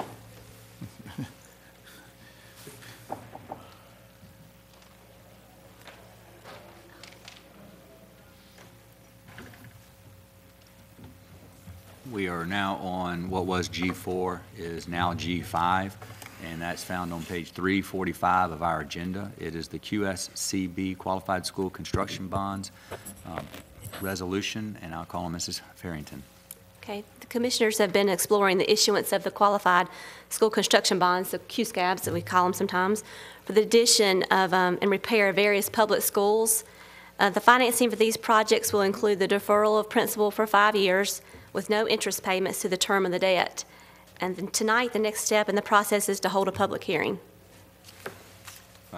before we hold a public hearing, when we talked at the work session, if we pass this resolution, it's not as though we are committing any funds, any monies, we're not going into borrowing any money, anything like that. This is just a resolution that if the conditions are right. Correct. If we the can move conditions forward. are met. Right. But the particular interest rate is lower than or equal to the federal Fed rate, then we will proceed at that point. And the Fed rate is? Right now, it has not dropped below the 5% that we need it to be. Okay. Thank you. I will open this up for a public hearing. If anybody would like to speak for or against the resolution, seeing none, I'm going to close the public hearing. Do we have any other discussion? Move we approve the resolution. We have a motion and a second to adopt the resolution as presented in our agenda. All in favor say aye. Aye. Aye. All opposed, motion carries. New matter is G6. It is the consent agreement and school capacity information for Deer Run Phase 3 subdivision. I'd call on Mrs. Morris. Good evening. This is a consent agreement request for Deer Run Phase 3 subdivision. This subdivision is located in the town of Midland. It is 14 single-family residential lots. This is a consent agreement, so it is based on the voluntary mitigation payment from the pre-August 2007 ordinance, as well as the calculations from pre-2007. The developer, they did fall short when we did the calculation, so they are being asked to pay the voluntary mitigation payment, which is $4,034 per lot to advance school adequacy. And they are here this evening if you happen to have any questions for them. Do we have any questions for Mrs. Morris? Would you like to hear anything further from Mr. Newton? He presented earlier. I don't know if there's any additional questions that we need. And is the information any different, Mr. Newton? It's not. It is the same information, but Mr. Udi gave me permission to say this about him, that this project has taken quite a long time. He was a young man when it started. Now he's in the final phase, and he looks to complete it The development is soonly. in the final phase. The development, yes, thank you. Uneasy issue. Okay. Mr. Chairman? Yes. I just wanted to say, this is the type of thing that we welcome seeing a little bit of that coming back because of all the construction workers and so forth. I'm just glad it's not one of the ones we used to see that had like 1,400 lots. Do we have a motion to approve the consent agenda and authorize the county manager to execute the agreement on behalf of the county and subject to review and revisions by the county attorney? So moved. Do we have a second? Second. Any further discussion? Mr. Chairman, Commissioner Privet. I noticed in the report from the Cabarrus County Schools that with approval of this development, Bethel School will be at 148%, C.C. Griffin 182%, Circle Cabarrus at 130%, and the operating capacity of the schools, according to the school board, is 110%. So here again, we're putting a heavier demand upon our schools. And I do not feel like we ought to approve developments until we have adequate school facilities for all students. Thank you, sir. Thank you, Commissioner Privet. We have a motion, we have a second. All in favor say aye. Aye. All opposed? Aye. Motion carries 4-1. Next matter that we have is G6, which is the consent agreement and school capacity information. I have Savannah, but Savannah Commons subdivision. Mrs. Morris. This is a consent agreement request, so it is based on the voluntary mitigation payment generated from pre-August 2007, as well as the calculations are based on the ordinance from prior to 2007. This development has approximately 28 lots, and it is located off of Pitt School Road. We have worked with the applicant. This project is in the city of Concord, and they have moved forward with plating with the city of Concord. They have agreed to pay us up front a lump sum for all of the lots in the development in order to move forward. So this agreement would be written for $1,008 per lot. However, it would have the lump sum payment of $28,224 due upon execution of the consent agreement. We have worked with the applicant extensively on this, and they are agreeable to this arrangement. And they are here if you have any questions for them. Okay. Any questions for Mrs. Morris at this time? Do we have a motion to approve or turn down the consent agreement between the county and Landmark Development Ventures for the Savannah Commons subdivision project, including payment of $1,008 per lot to advance school adequacy, with payment to be made in a lump sum of $28,224 upon execution of the consent agreement and prior to any permits being issued for the project, and authorize the county manager to execute the agreement on behalf of Cabarrus County, subject to review and revisions by the county attorney. We have a motion. Do we have a second? Second. We have a motion. We have a second. Any discussion? Mr. Chairman, Commissioner Privet. according to the report from the Cabarrus County Schools, with the approval of this development, Pitt School will be at 143% capacity, J.N. Freeze 125% capacity, J. Robinson will be at 107, which the operating capacity is 110%. So anyway, here we're providing, again, a burden on the school system with the approval of this development. Any other discussion? One thing I would note, and I agree with what you are reading, are the numbers. What is not determined is that I know the school board is going through redistricting, and that's going to have a big impact on these numbers, number one. Number two is that Harold Winkler Middle School will be opening. That's going to relieve, well, right here it looks as it will be relieving J.N. Freeze, and Pitt School Elementary is, I would assume, and I believe it's going to be affected as it relates to the redistricting. Third is a lot of these numbers are put in because there are some subdivisions out there that were formally approved years ago that haven't been built out, and we are trying to figure out what's the best way to deal with that issue, and not knowing whether that any one development is more closer to being developed or not. We don't know, but we do have it on the books. And fourth, it was through the legislature, they've extended everybody's they did a moratorium for 1 year on any consent agreements that we've had, so that's kind of put everybody in a quandary. In any event, I do think that the school board is addressing that, and I believe that with the opening of the schools, that these numbers, although today, as we sit here today, they are accurate, I think that come next school year, they'll be markedly different. But I certainly acknowledge your position, Commissioner Privet. Also, Mr. Chairman, the report points out the Board of Education has not yet approved the boundary adjustment. That's exactly right, Yeah. and I agree. And that hopefully the public, as well attended as our meeting was tonight, they'll be well attended at their Board of Education meetings to discuss how best this will affect their children. Commissioner Minot. Mr. Chairman, may I check with our attorney? Isn't it correct that we cannot arbitrarily refuse someone from constructing a house? But what we have, that would be a moratorium. And that we are required, the only thing we can do is to assess this fee. Is that correct? Well, our adequate public facilities ordinance is an assessment of school capacity, and particularly in the high school districts from which the calculations are made.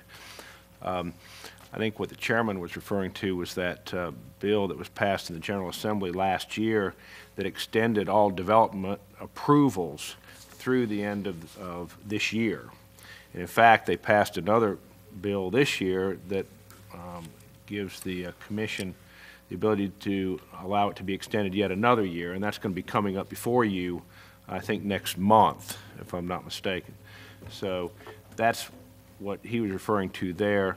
The statutes about moratoria are very strict now, and about the only time that you can can approve a moratorium is in a situation where you're looking at either an emergency, or you're going to do a short-term revision to your ordinance that would be that would affect what you're attempting to stop at that moment. And beyond those two situations, you really can't impose a moratorium. So, for right now, our adequate public facilities ordinance is still being enforced in this county, and it's required under the law that when we enforce an ordinance, we enforce it equally as to everyone. And this board has consistently approved consent agreements in the past in similar situations where there's the offer to make the voluntary mitigation payment, and in larger developments to actually phase the development. Approval of these two that you had before you this evening would be consistent with what you've done in the past. We have a motion and we have a second. The motion is to approve the consent agreement. The motion is to approve the consent agreement, and we have a second of that. All in favor say aye. Aye. All opposed? Aye. Motion carries 4-1. Next matter that we have is G7, which is the creation of the Council for a Sustainable Local Economy. This is something that we talked about at our work session, and we talked about providing an opportunity or looking at a council that can work with independent, locally owned businesses that will hopefully, our hope is to create a stronger community. And in conjunction with our discussions, Commissioner Minot said that she would like that we work, include the EDC as best we can on this to see how it can be a prosperous adventure for both if possible. This is something we've talked about briefly. We have before us the opportunity to create a council, but not appoint anybody, since we certainly haven't had any applications, but that would be a second step. But we'd also need to make certain what is all the budgeted items for this council that is contemplated that should be able to be available by our October work session. If not. Okay. But we can work towards that depending on what vote, how it goes tonight. Okay. Is there any other questions for myself or on this issue? We have a motion to create the Council for a Sustainable Local Economy as described in our agenda, and direct the county manager to prepare a budget for this initiative for review at the October agenda work session or November, depending on So moved, Mr. Chairman. We have a motion. We have a second? Second. We have a motion and a second. All in favor say aye. Aye. Aye. All opposed? Motion carries. Mr. Chairman, just a point of order in the, I was meant to discuss it a moment ago and missed it, because I think you mentioned something about sometimes we just forget to say things we need to say, and this was it, and it kind of goes along with it. 2 weeks ago, I was able to attend a seminar at the School of Government at Chapel Hill in relation to economic development and financing. I found out a lot of stuff and got really schooled on it, because what I've learned there is there's so much more that cities can do than counties can do. About the most we can do is to give tax incentives or put in a water and sewer line. That's about it. However, we did have one interesting session where I had a chance to meet the economic development director for Chatham County, as well as a gentleman by the name of Dr. Jason Jolly, who is a adjunct professor at Keenan Flagler Business School at Chapel Hill. He is actually the senior research director for the organization called the Carolina Center for Competitive Economies, and he has done some work at the state level on looking at statewide incentive programs. He's done some work with several counties, including Chatham County, who I think in a lot of ways is very similar to us. They have a burgeoning population on the eastern side of the county over next to Orange and Wake counties, but a lot of the county remains rural. They have a mixture of high-tech as well as lower-skilled jobs in that county. Anyway, he was able to go in and help them kind of go through their whole economic development process. And I wondered, is this because this would be, I want to see our effort as part of a cooperative effort with the current EDC and where we're at now. But our economy has changed a lot. I think one of the speakers pointed out a while ago that we had, I believe the last time we had a major, just like look at what we're doing, was, since then, we've had Philip Morris close, we've had the research campus be announced, we've had, what was the largest, I think, employer in Cabarrus County, which was the residential building industry. We have seen it go under, pretty much, and I don't know whether it's somebody we want to talk to about coming in, maybe looking and doing an evaluation of our overall program, everything from top to bottom, and give us some recommendations on areas where we might be able to improve, and how to integrate these two efforts together into one, not in one organization, at least how they would lash up and work cooperatively with each other, these two efforts.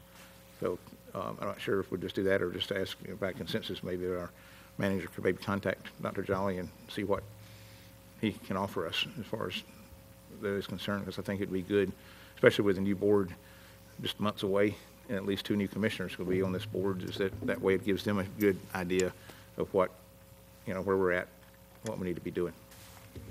And it'd be somebody totally independent, so somebody totally outside the community that would be able to come in, I think, and look at from a perspective of an outsider. Oh, by the way, one more thing about Dr. Jolly. A little humor here, a little levity. He graduated from UNC Chapel Hill with a BA in economics. He got his master's degree from the University of Tennessee, and he got his doctorate degree from North Carolina State University, and he's back at Chapel Hill. So if he can bring those 3 colleges together into one person, I think he might be able to know how to pull things together and integrate. Which was the humor in the 3 colleges that you mentioned? I think the humor was Tennessee. Well, we've talked about this a lot, and again, to give credit where credit's due, Commissioner Minot's the one that brought this definitely to my attention. And I had misspoken in previous meetings, so I'll say it again because I think this is the meeting most people watch. I think you got it through your daughter, through Cabarrus Bank and Trust. All of us are concerned about the economy, and life as we know it has changed, and outlooks, and what can we do for Cabarrus County.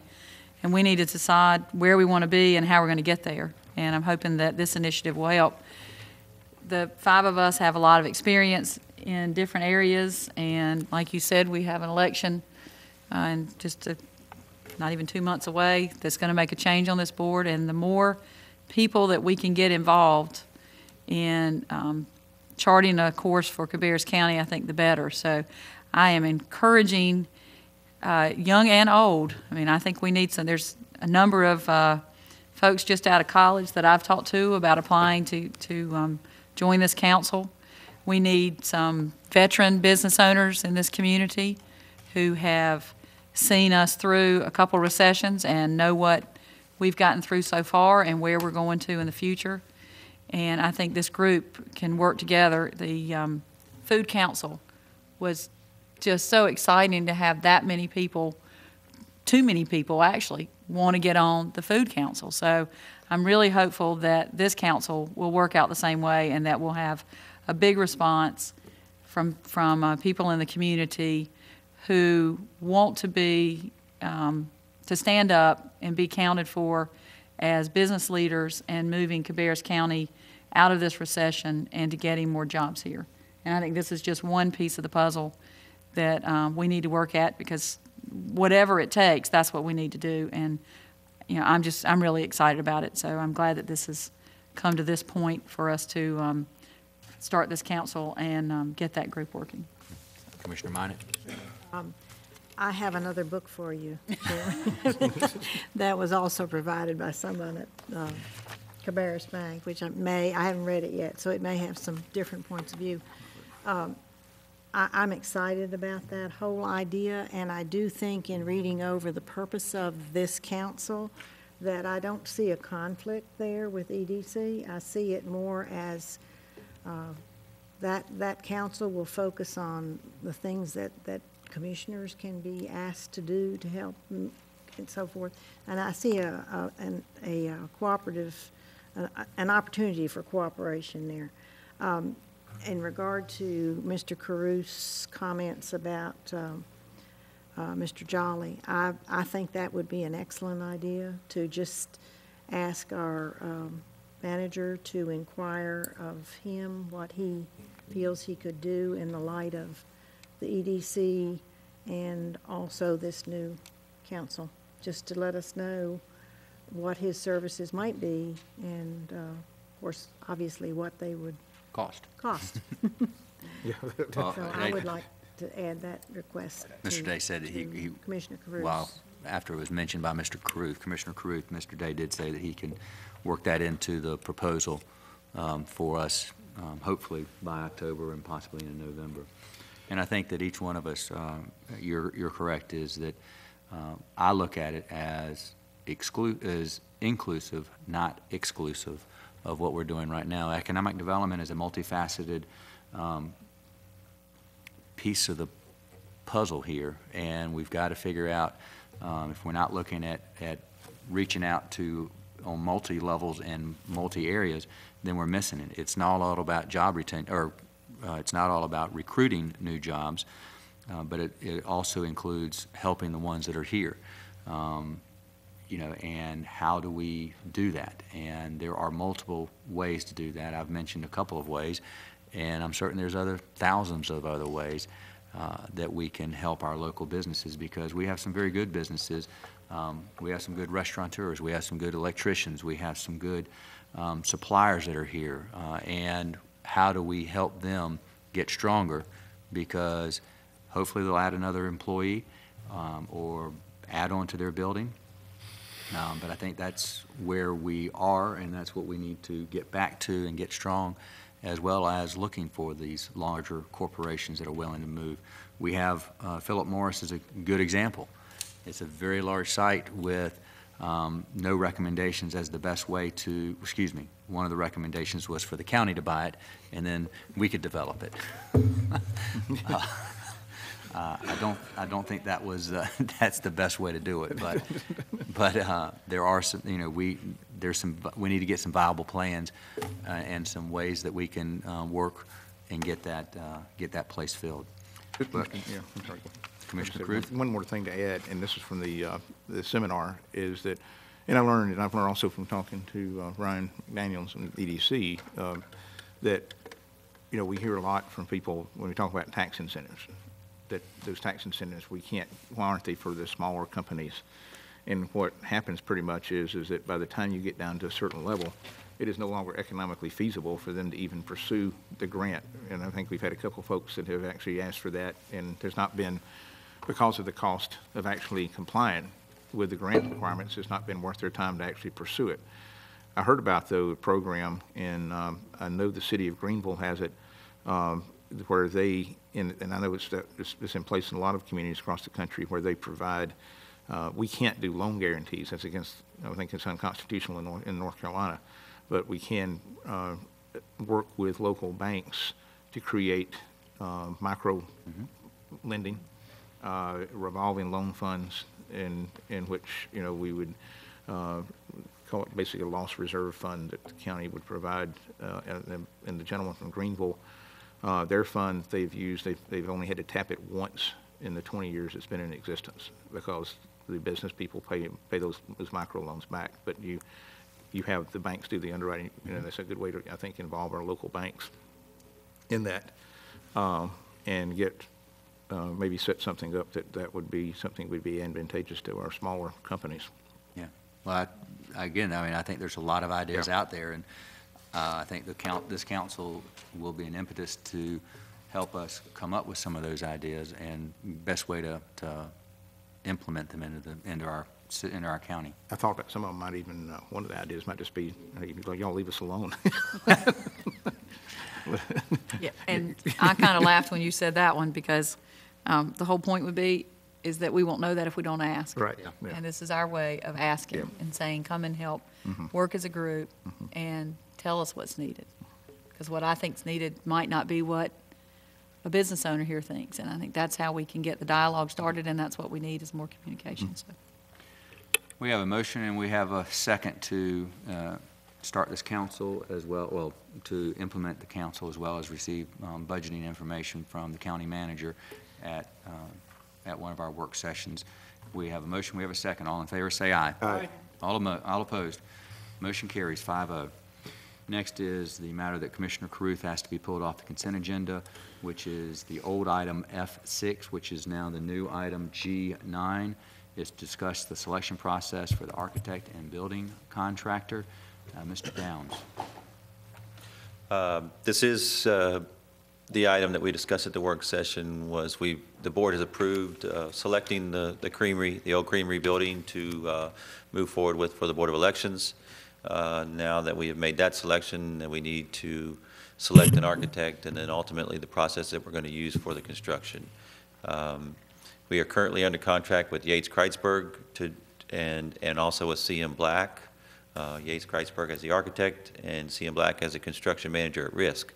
And they were brought on board and under contract to do the freestanding building that we had proposed originally to do. Now that we have bought the creamery, it's a 10,000 plus or minus square foot building that we're going to be upfitting the inside on. And we are presenting to you guys asking for direction, which way do you want to go? And we can answer any questions that you may have concerning that. Yeah, Mr. Chairman, thank you. The reason I had this pulled, I was approached by a couple, one local contractor after this with some concerns in it. And let me just kind of lay out kind of what the logic is here is that we decided to go with a construction manager at risk on the project when it was a standalone, going to be a LEED certified building. I think that this contract actually wasn't one of the ones interviewed. There were several interviewed for the selection. They were brought to us. Then we chose CM Black to provide the construction manager at risk program and supervise that construction of that project. With us moving from that project, and I know then, we kind of, I won't say the wheels fell off, it's maybe a bad way to put it, but we moved from that to a smaller, and it's basically a much smaller project in scope with the upfit. Given that, because we didn't bid the original project, it makes sense for us to go and bid, not the architect portion, because we can choose the architect, and I think it makes sense to stay with Yates Kreitzberg, but to look at possibly converting this to a bid project, and what would it be entailed in doing that? I'm not sure if we can answer all those questions tonight. As I know that we will have to, I guess we have to pay some early, CM Black has already done some work, my understanding. They have done some evaluation of a couple of different sites. In fact, they evaluated one of the buildings on this site, the Coca-Cola building. They looked at that building. So they did provide some pre-construction, pre-designed services for us. They've not billed us for that yet, but I'm sure if the board so chooses to go in a different direction, that we would receive an invoice on that. And then I guess Mr. Cook and I would have to sit down with them and then talk and negotiate that contract and how you would get out of it. And then I guess that question, because one option would be, I see three options. One of them is approving what's before us tonight, as is.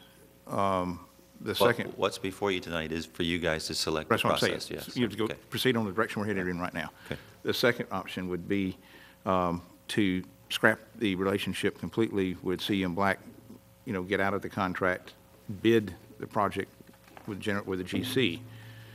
And then the third would be, is that what can we do as far as working with CM Black on pre-qualification of the subs, because there's only what percentage, do we know what percentage they can self-perform?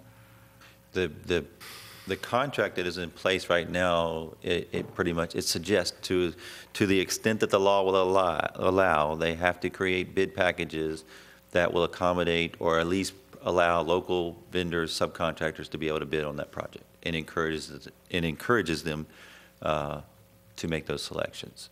Now, there's some laws that require that you can't actually do that, or you can pre-qualify them and get them into the position where they are capable and financially able, and their ability to perform can submit bids on that. So it's in the contract already that they have to do that as far as the law will allow, that they have to use local contractors. CM Black as the CM at risk, manager at risk, they cannot perform any work on the job other than the construction management part of the job, unless we do not receive a qualified bid in a particular bid package, or if once one of those subcontractors are are selected and they choose not to perform the work as required, and we cannot find another pre-qualified bidder to do that work, then they can come in and do the work if the board grants them that permission to do so. But other than that, they are not allowed, under their contract, they are not allowed to perform the work. Technically, could they put the package together where they had one subcontractor that pretty much built the project? If you did that, then that would eliminate some of the benefits of having to see them at risk. Then you should just go the general contractor route. What they're going to do is they're going to break out the structural part. They're going to break out the electrical, the mechanical, the fire sprinkler systems and that kind of stuff, and bid them individually. And that's the benefit of it is, and then they can shape those and size those packages so that more businesses are qualified to bid on them. Again, I wonder about the size of the project. Is it big enough to warrant going to that level now that it's been downsized to an upfit? And I don't know, like I say, without us bidding it, we don't know what to... Most projects that are CM at risk probably are larger projects, but the downside of bidding it is that you're going to, in the environment that you have right now, there's going to be a lot of bids coming in, and they don't have to be local bids, but if they're a low bid, unless you know something that proves them to be not a qualified bidder or comfortable, or they're not able to perform the work for what they submit the bid for, then you have to go with them. And so there are other risks going the other option as well. So I'm hearing you say that the best way for us to get as many local people employed on this project is to continue with the construction manager at risk through our current contract. The opportunity is there for us to pre-qualify local bidders through the CM at risk process.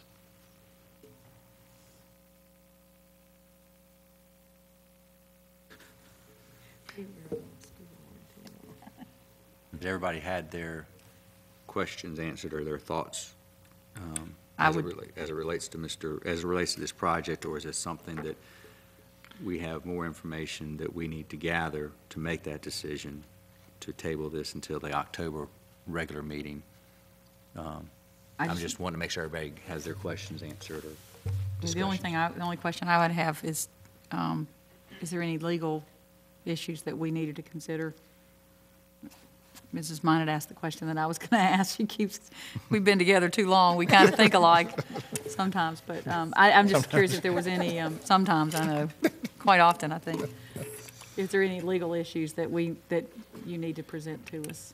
Well, there is a contract in place with CM Black for construction manager at risk for a new building to be constructed on the old fairground site. That's the contract that we have presently that they've done some pre-construction services on. And that contract actually had two components. One was the pre-construction, and then there was the actual,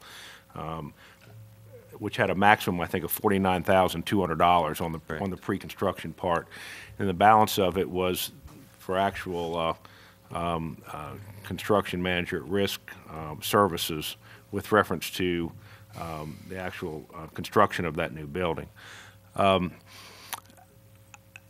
I think that it would be preferable for us to discuss that contract in closed session, for me to give you legal advice about the legal effects of that at this point. I would prefer that be done in that forum as opposed to that being discussed publicly, and I think it would be an appropriate matter for a closed session to fully answer the question about what the legal effect of taking a different course would be at this point. Mr. Chairman, given that, I think a couple of questions, legal, financial, otherwise, that maybe the best thing to do is to move that we table this and discuss it at our October work session, in closed session then. Because what I want to do is also do what's fair for CM Black. Because if we did this, would they be able to come back and then bid on it if we convert it to a bid project, but they've already been, had some knowledge of what the programming is, and do they have how do we work that? So, but they would have the opportunity to bid as a general contractor right now, there has been nothing designed, so there would be no upper hand, so. Yeah, because we wouldn't be ready to bid it yet. I mean, we. That's correct. It's not been designed. Yeah. And that's the other question, I guess, if you're going, are you tabling both the selection of the architect and the contractor, or Motion would- is before the board, is just to table the contractor or the construction manager at risk going forward, and everything else goes forward, is what I understand our That would be- discussions to be. My number motion one. would be that we approve the contract with Yates Kreuzberg and that we table, the contract with CM Black until the October meeting, and that gives the chance then to discuss these issues. Yeah, what we'll do is you're awarding, you're making the selection of Yates, then we would go between Rich and Mr. Day and we would negotiate that contract with them on the new site. Right. The the couple of things that I want to make certain, or make everybody make certain I remember correctly, is that we went with a construction manager at risk because it was important, and it still is important to this board, to get as many people back to work in Cabarrus County that we can. The way to do that properly was through the construction manager at risk and the selection of CM Black. They were awarded that contract for multiple reasons. One, because of the quality of work they do, but also because Commissioner Privet, I believe it was about 95%, 98% of their employees are born and bred Cabarrus County. And that was a very important issue to us. I believe that, we have contracted with CM Black. I have all the confidence in the world in CM Black, and I hope that whichever direction this board takes, we keep focus on local businesses and helping our local business and local people. Don't mind helping others, but I want to help family first. We have a motion before us to table the retention of CM Black as a construction manager at risk for, I would ask that be for the October regular meeting. However, we'll discuss it at our work session. Okay. So we have that as a motion. We have a second. Second. We have a motion, we have a second. Any further discussion? All in favor, say aye. Aye. All opposed? Motion carries. Next matters that we have coming up are the appointments to various boards. The first one is H1, which is found on page 380. Yeah, Mr. Chairman, I representing the board appointments for the Animal Preservation and Protection Advisory Committee. We have, I believe, Kay, help me out here. Where are we at here? So, yeah, I see that here. There's 3 additional positions. Okay, I'm too far down the page here. I'm sorry. I was looking at another agenda items I've got here. Second. 4, I'm sorry. Yeah. 4 looks Okay. like 4 positions. Okay, coming back up here. Bear with me. At our meeting, and I'll report on the meeting in just a moment after we finish these appointments. I think I'm first up here to report on the committee meeting we had September 1st. We recommended that we appoint the following individuals: Marcia Hahn, who will represent Cabarrus Cares and fill the unexpired term of Patsy Beaker; Ann Cannon, who will represent Cabarrus Pet Society; and then Mike Sims and Elizabeth Stamey would be at-large appointments. In addition, I've spoken with Mr. Daniels, and I think because we have formally, Justice for Bella has not been formally organized yet legally as an organization, that he would be appointed in a large seat, but he would still get the same 2-year appointment as he would if he were representing, as if the organization was official. So it will not change his status. He'll still be on the committee. But I ask that we approve those appointments. There is one remaining seat, and that is for another rescue organization. I will bring that to the committee on our meeting, next meeting, which is scheduled October 4th. And Ms. Gaspar has expressed an interest in applying for that and having her organization included. That'll be one of our items discussion at our October 4th meeting. But with that, I move that we appoint those individuals as stated. Second. We have a motion, we have a second before we vote. I would like to get a better understanding. Mrs. Gaspar raised a point tonight about the inception of the Animal Preservation Protection Committee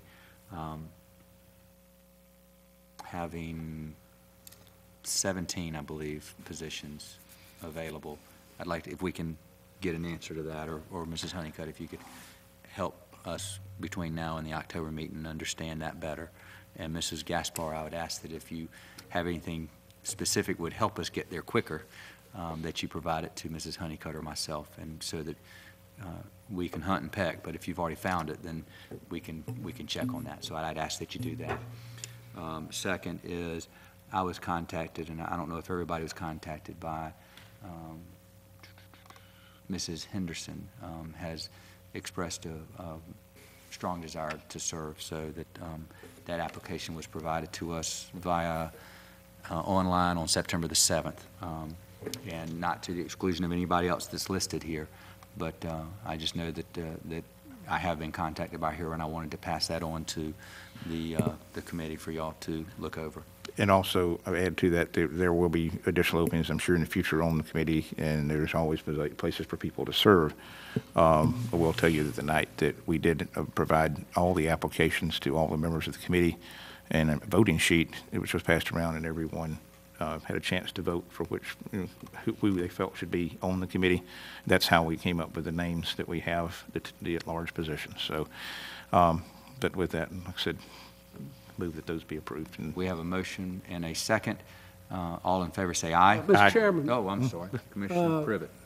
I couldn't understand Mr. Caruth on some of them.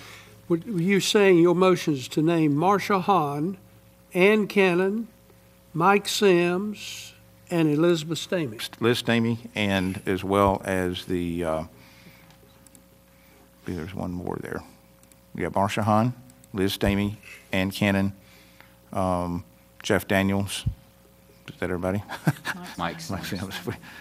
Okay. The note here says, as of September 14th, the application of Mr. Daniels has not been received. We received it today. Came in this afternoon, Commissioner Privet. Mhm. In fact, it's in addition to our agenda. So, One question I have on Mr. Daniels, I think I read in the paper where he was convicted in district court for intimidation to an officer, I think a law enforcement officer, and I think he appealed that case to Superior Court.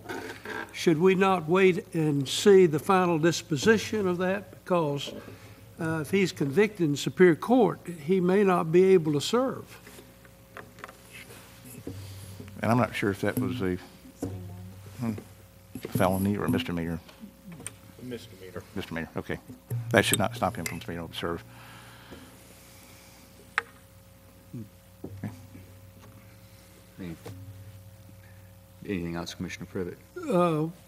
I'd like to amend that motion to withhold his appointment until we have the final decision of the court. We have a motion before the board to appoint each one of the persons, Mrs. Hahn, Mrs. Cannon, Mr. Sims, Mrs. Stamey, and Mr. Daniels. That has been seconded. Now we have a motion to amend to remove Mr. Daniels for consideration at this time. Is that your amendment? Yes, sir. We have that motion. Is there a second to that motion? Hearing none, that motion is dies, and the motion before us is to appoint Mrs. Hahn, Mrs. Cannon, Mr. Sims, Mrs. Stamey, and Mr. Daniels to the Animal Preservation Protection Committee. Any further discussion? One point of reference, Commissioner Caruth, Commissioner Privet, is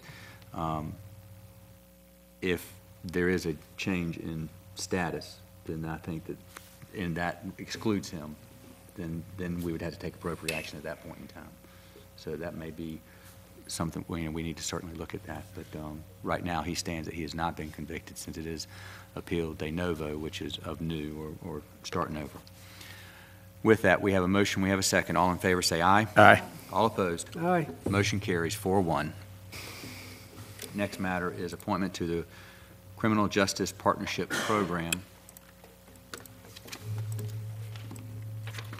And we have before us an application from Lachey A. Avery, Mitzi Quinn, and I was at the last meeting for this, and Mrs. Avery is filling a spot for somebody that I believe had to step down because of a change in job, and Mrs. Quinn is asked to be appointed.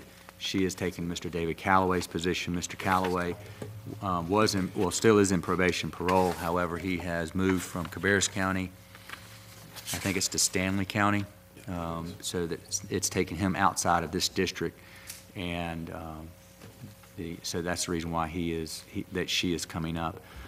Do we have a motion to appoint Mrs. Lachey Avery and Mrs.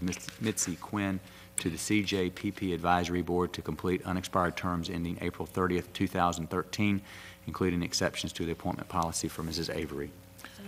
We have a motion, we have a second. All in favor say aye. Aye. All opposed. Motion carries. Under H3 is the appointment to the Department of Aging Advisory Board.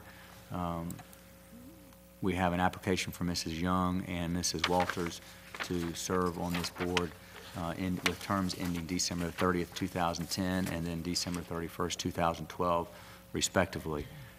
Do we have a motion to appoint Mrs. Young and Mrs. Walters for their terms expiring December 30th and Mrs. Walters expiring December 31st, 2012? So moved. We have a motion. We have a second. All in favor say aye. Aye. Aye. All opposed. Motion carries. The next is appointments to the Juvenile Crime Prevention Council. This is a commissioner's appointment. They are in need of a commissioner representative to the well, there needs to be a commissioner appointed as a liaison to expire the end of this year, December the 15th, 2010. And is anybody, this term meets at 7:30 on Wednesday mornings once a month. Here in the multipurpose room. Here in the multipurpose room. They feed you? Sir? They feed you? Yes, sir, or they do. I think they do. Mrs. Carpenter is usually responsible for getting the food here. Usually it's Bojangle biscuits. Would you like to serve?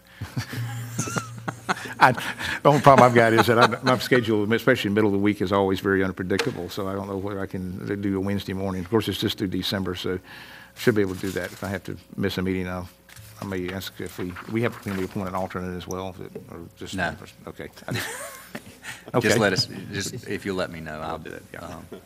I'll try and do that. I Okay. should be able to do that. Do we have a motion to appoint Lachey Avery, who we've already heard from, and Perry Gabriel to the board for a 2-year term ending September the 30th, 2012, and including an exception to the residency and multiple services as it relates to Mrs. Avery, reappoint Mrs. Burns, Mrs. Andrews, Mr. Stoker, Mrs. Wilson, Mrs. Ward to 2-year terms ending September 30th, 2012, and appointing Commissioner Caruth to complete an unexpired term ending December the 15th, 2010. Do we have a motion? We have a motion. We have a second. All in favor say aye. Aye. All opposed. Motion carries. The Tourism Authority, this is a board that the legislature added additional seats, and these seats were added to encompass a larger group, and also to allow different, hoteliers and things of that nature, and also from the different representatives of the county, the the county, the CVB, the Tourism Authority, as well as the chamber, to have different representatives. When this was going through the legislature, an amendment was made at the request of an outside agency, I guess the North Carolina Tourism Authority, to be more specific on some of the seats, and that's what was passed through the legislature. In that regards, that's the reason why it's before us tonight. Do we have a motion to transfer Mrs. Noel Scott to from seat 7 to seat 12, as requested by the Tourism Authority for a term ending June 30th, 2013? Appoint Vinay Patel to seat number 7 to complete the unexpired term ending June 30, 2013, as recommended by the Tourism Authority. Consider approval of the exemption to the appointment policy for Mr. Patel. Do we have that motion? We have a motion. Do we have a second? Second. All in favor? Mr. Chairman, I got a question. Yes, sir. Mr. Patel does not live in Cabarrus County? You are correct. You mean with all the motels that we have in this county, that we do not have somebody who lives in Cabarrus County to serve on the Tourism Authority? That is partially correct and partially incorrect, and let me try and make it less confusing. We have on that board right now Mr. Garrett Genia, who represents some of the hotels, and I think that's all we have as hoteliers. In regards to, or excuse me, Mr. Crawford also represents another hotelier, and we have, I don't believe that any nominations came from the board as it relates to any of the other hotels that I remember. But Mr. Patel is another hotelier that has multiple hotels here in Cabarrus County, and that's the reason why he was recommended, because of the, I think that would fill the third hotelier, Commissioner Privet. Well, my feeling is, as large as this county, as many motels we have, we ought to, I don't think we need to go out of county to be naming people to our tourism. That's just my conviction. And I would welcome any hoteliers, any moteliers, inns, bread and breakfasts, you name it, to come forward, and we'll be happy to consider it and see what we can do about that concern, or addressing that concern. Well, we have a motion before us. We have some discussion. All in favor, say aye. Aye. All opposed? Aye. Motion carries 4-1. Under H6 is the Regional Ombudsman has requested the removal of Mrs. Lackey from the Nursing Home Community Advisory Committee because of her work schedule does not permit her to attend the site visits. Do we have a motion to remove Mrs. Lackey from the advisory committee as requested? We have a motion. We have a second. We have a motion. We have a second. All in favor, say aye. Aye. All opposed. Motion carries. I do think it's very important that if people would consider serving it, it's very important. I have had a family member that was recently in one of the nursing homes, rehabilitation homes, and it was a comfort to know that when you went in there, that other people were helping out with looking in, checking in, and making certain everybody's all right. Next we have is I-1. Yeah, Mr. Chairman, that's the, I want to just kind of give you all an update on the Animal Protection and Preservation Advisory Committee. We met on September the 1st. As I mentioned before, and I think all of us saw tonight, it is a daunting task to pull people who have not always worked well together into one room and get them moving in one direction. I felt the meeting was a very productive meeting. Mr. Daniels did a huge amount of work, him and some of his folks, on putting together a whole kind of plan outline for how to implement a no-kill program. And copies of that were provided to all the committee members who carried those out with them. I gave them a homework assignment to go through that, look through that, and consider, what we would need to be doing.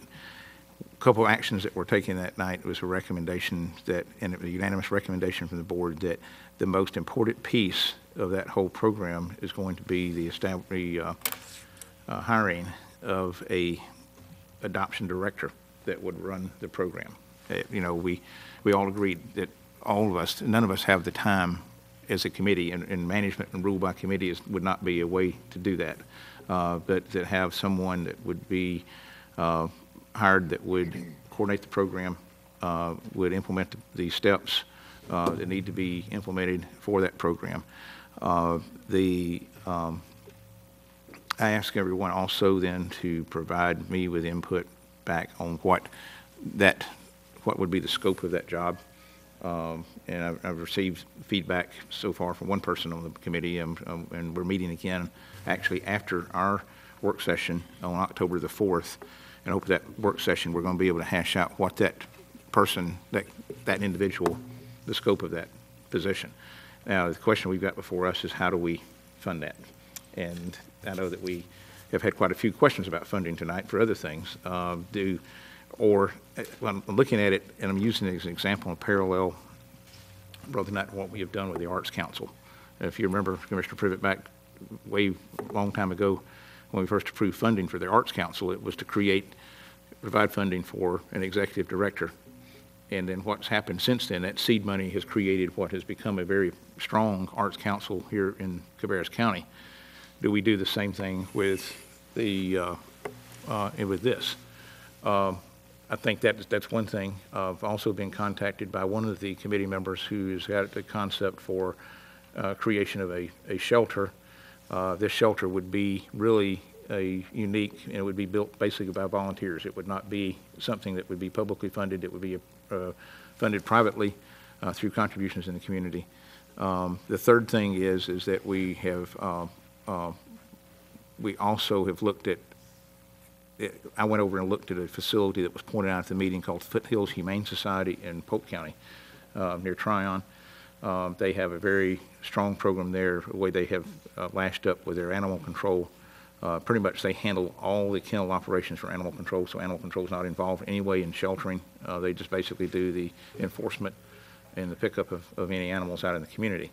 But anyway, all that being said, I think one of the things we got to do too, and I'd be willing to bring a resolution to our meeting, I think there's not a lot else we can do as far as looking at what all is required until we actually put some kind of resolution out in making some kind of commitment to we're moving towards a no-kill program in this community.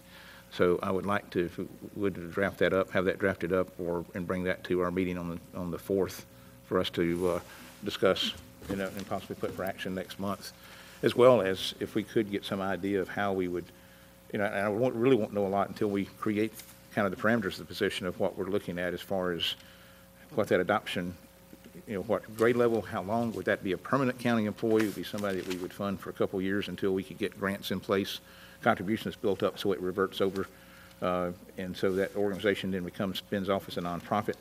But I think important is that person to kind of pull and coordinate all those activities as we go forward with this. But one of those things also, and to say this, is that night we did have some very frank, open discussion. There was, you don't have people with strong passion to get together without there's some strong exchange of ideas. We've seen that tonight. But I felt we moved it forward in spite of what some people are maintaining. I hope that we can continue to work together. The various elements and the various organizations can continue to work together towards the goal that we want them to move towards, which is establishing a no-kill community. There's a lot of passion, a lot of experience in this room of people that have worked very hard for many years, often thanklessly, in doing the job of rescuing animals. Now, are we perfect? Do we need to improve? We betcha. Not to borrow that from a well-known politician, but I think that we're moving in the right direction. October 4th will be an important meeting for us. I hope that when we come out of that meeting that we will be able to come back and say, here's what we see as being the perfect candidate for an adoption director. I hope that we can maybe look at a resolution on October 4th and look at passing that next month, possibly for creation, what a no-kill community would look like. And basically that was it. So, one question, Bob. How is adoption procedure done now? Somebody adopts an animal, what's the procedure? They are actually, animal control works right now pretty much closely with Karen and Judy at the Humane Society. If somebody goes into the animal shelter and sees an animal they'd like to adopt, they have to go back to the Humane Society, go through them to pull the animal out to adopt it. There's also Lieutenant Taylor, and I believe Sheriff Riley has actually started this in the last few weeks, has now basically called the rescue organization and said, come get the animals if you come out here and look at what we've got.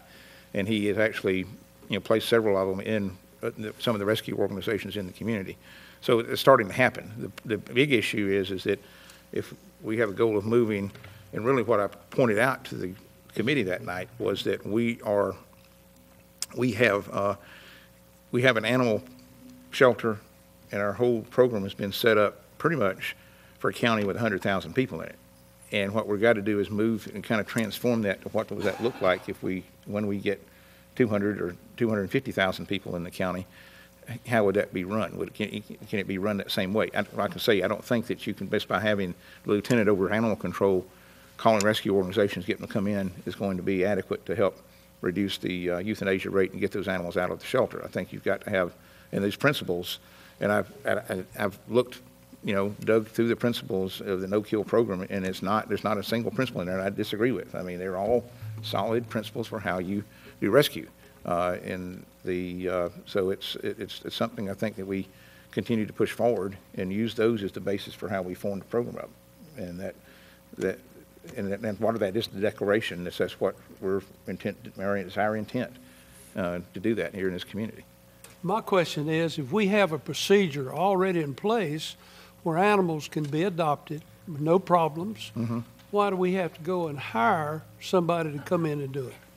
Well, I think what you're looking at is that you've got several separate organizations in the community, and coordinating their efforts, because all of them are doing either a lot of different activities, or they may be focusing on one particular activity, one breed of dog.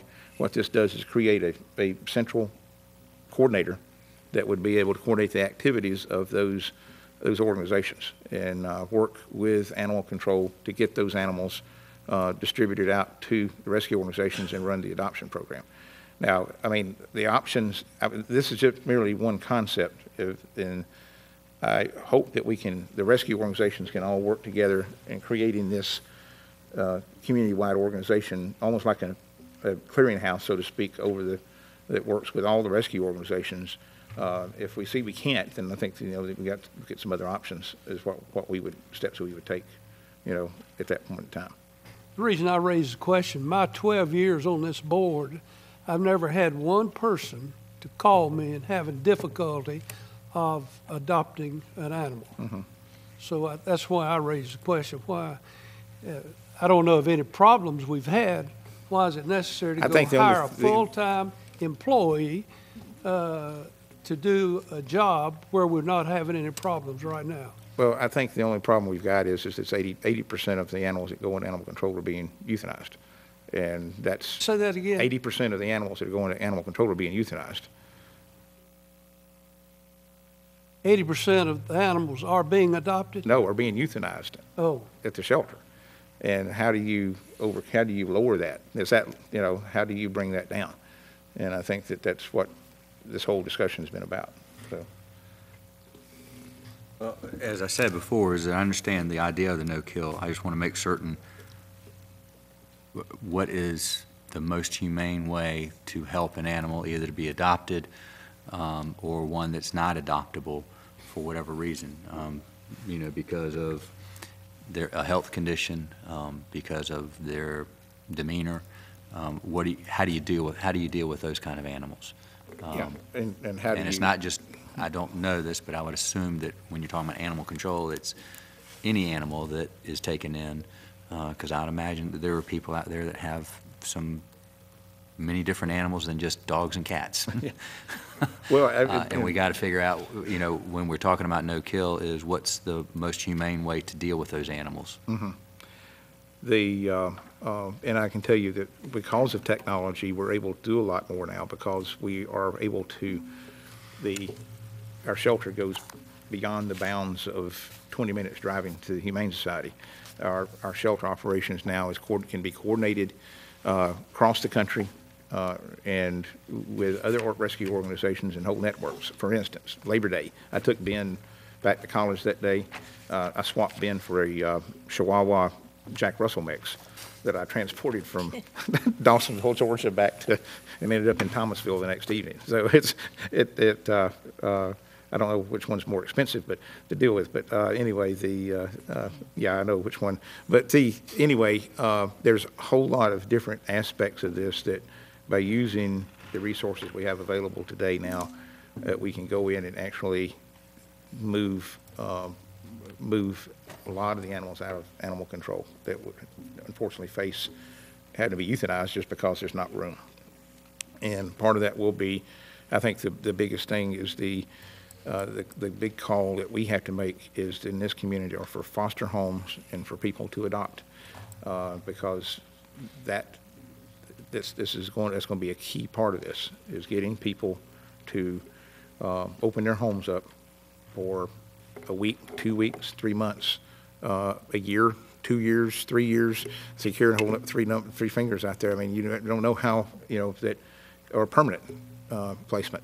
But that's what's got to happen. And I think that we've, as a community, have to open our homes up to take in these animals. And I think that we'll see a big, I think that's where a big impact will be felt. But I think there are a lot of ways, once we make a move to say this is what we want to do and take that leadership role, I think that's what a lot of people are saying, not so many words, that once we take that role, in that leadership role as a board, that a lot of things will start to happen. Thank you. Okay. We do have in our information some summary reports of the Harrisburg Area Land Use Plan for June and July. I'd call everybody's attention to that. And then finally, general comments by board members. Are any comments from the board? I want to make one. Tonight at 7 o'clock, there was a candlelight vigil a couple blocks away. And I know we had a moment of silence at the beginning of the evening. The people that I am with and on a daily basis have been greatly impacted with the events that have happened lately. Thank you to the people in the audience. I've seen purple ribbons. I've got one on. This is the ribbon that's being worn for Valerie Hamilton.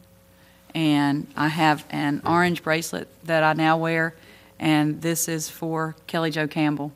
Another one. Concord High School has been greatly impacted over the last few months.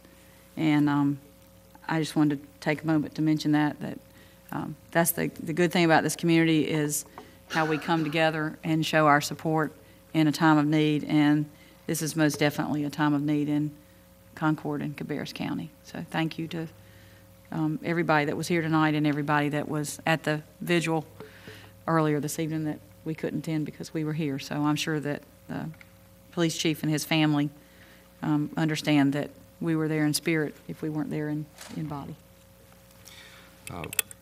Well, listening on a little bit better news. Fair was a huge success. I was out there periodically throughout the week, and I don't have the final numbers yet, but I know that Saturday was a record number from the years past, and was for all the days, and then Sunday came back, or excuse me, Friday was huge, and then Saturday came back to be even bigger. So we've had a huge turnout for people, and when I was out there, people were coming from adjoining counties as well as other states and other countries.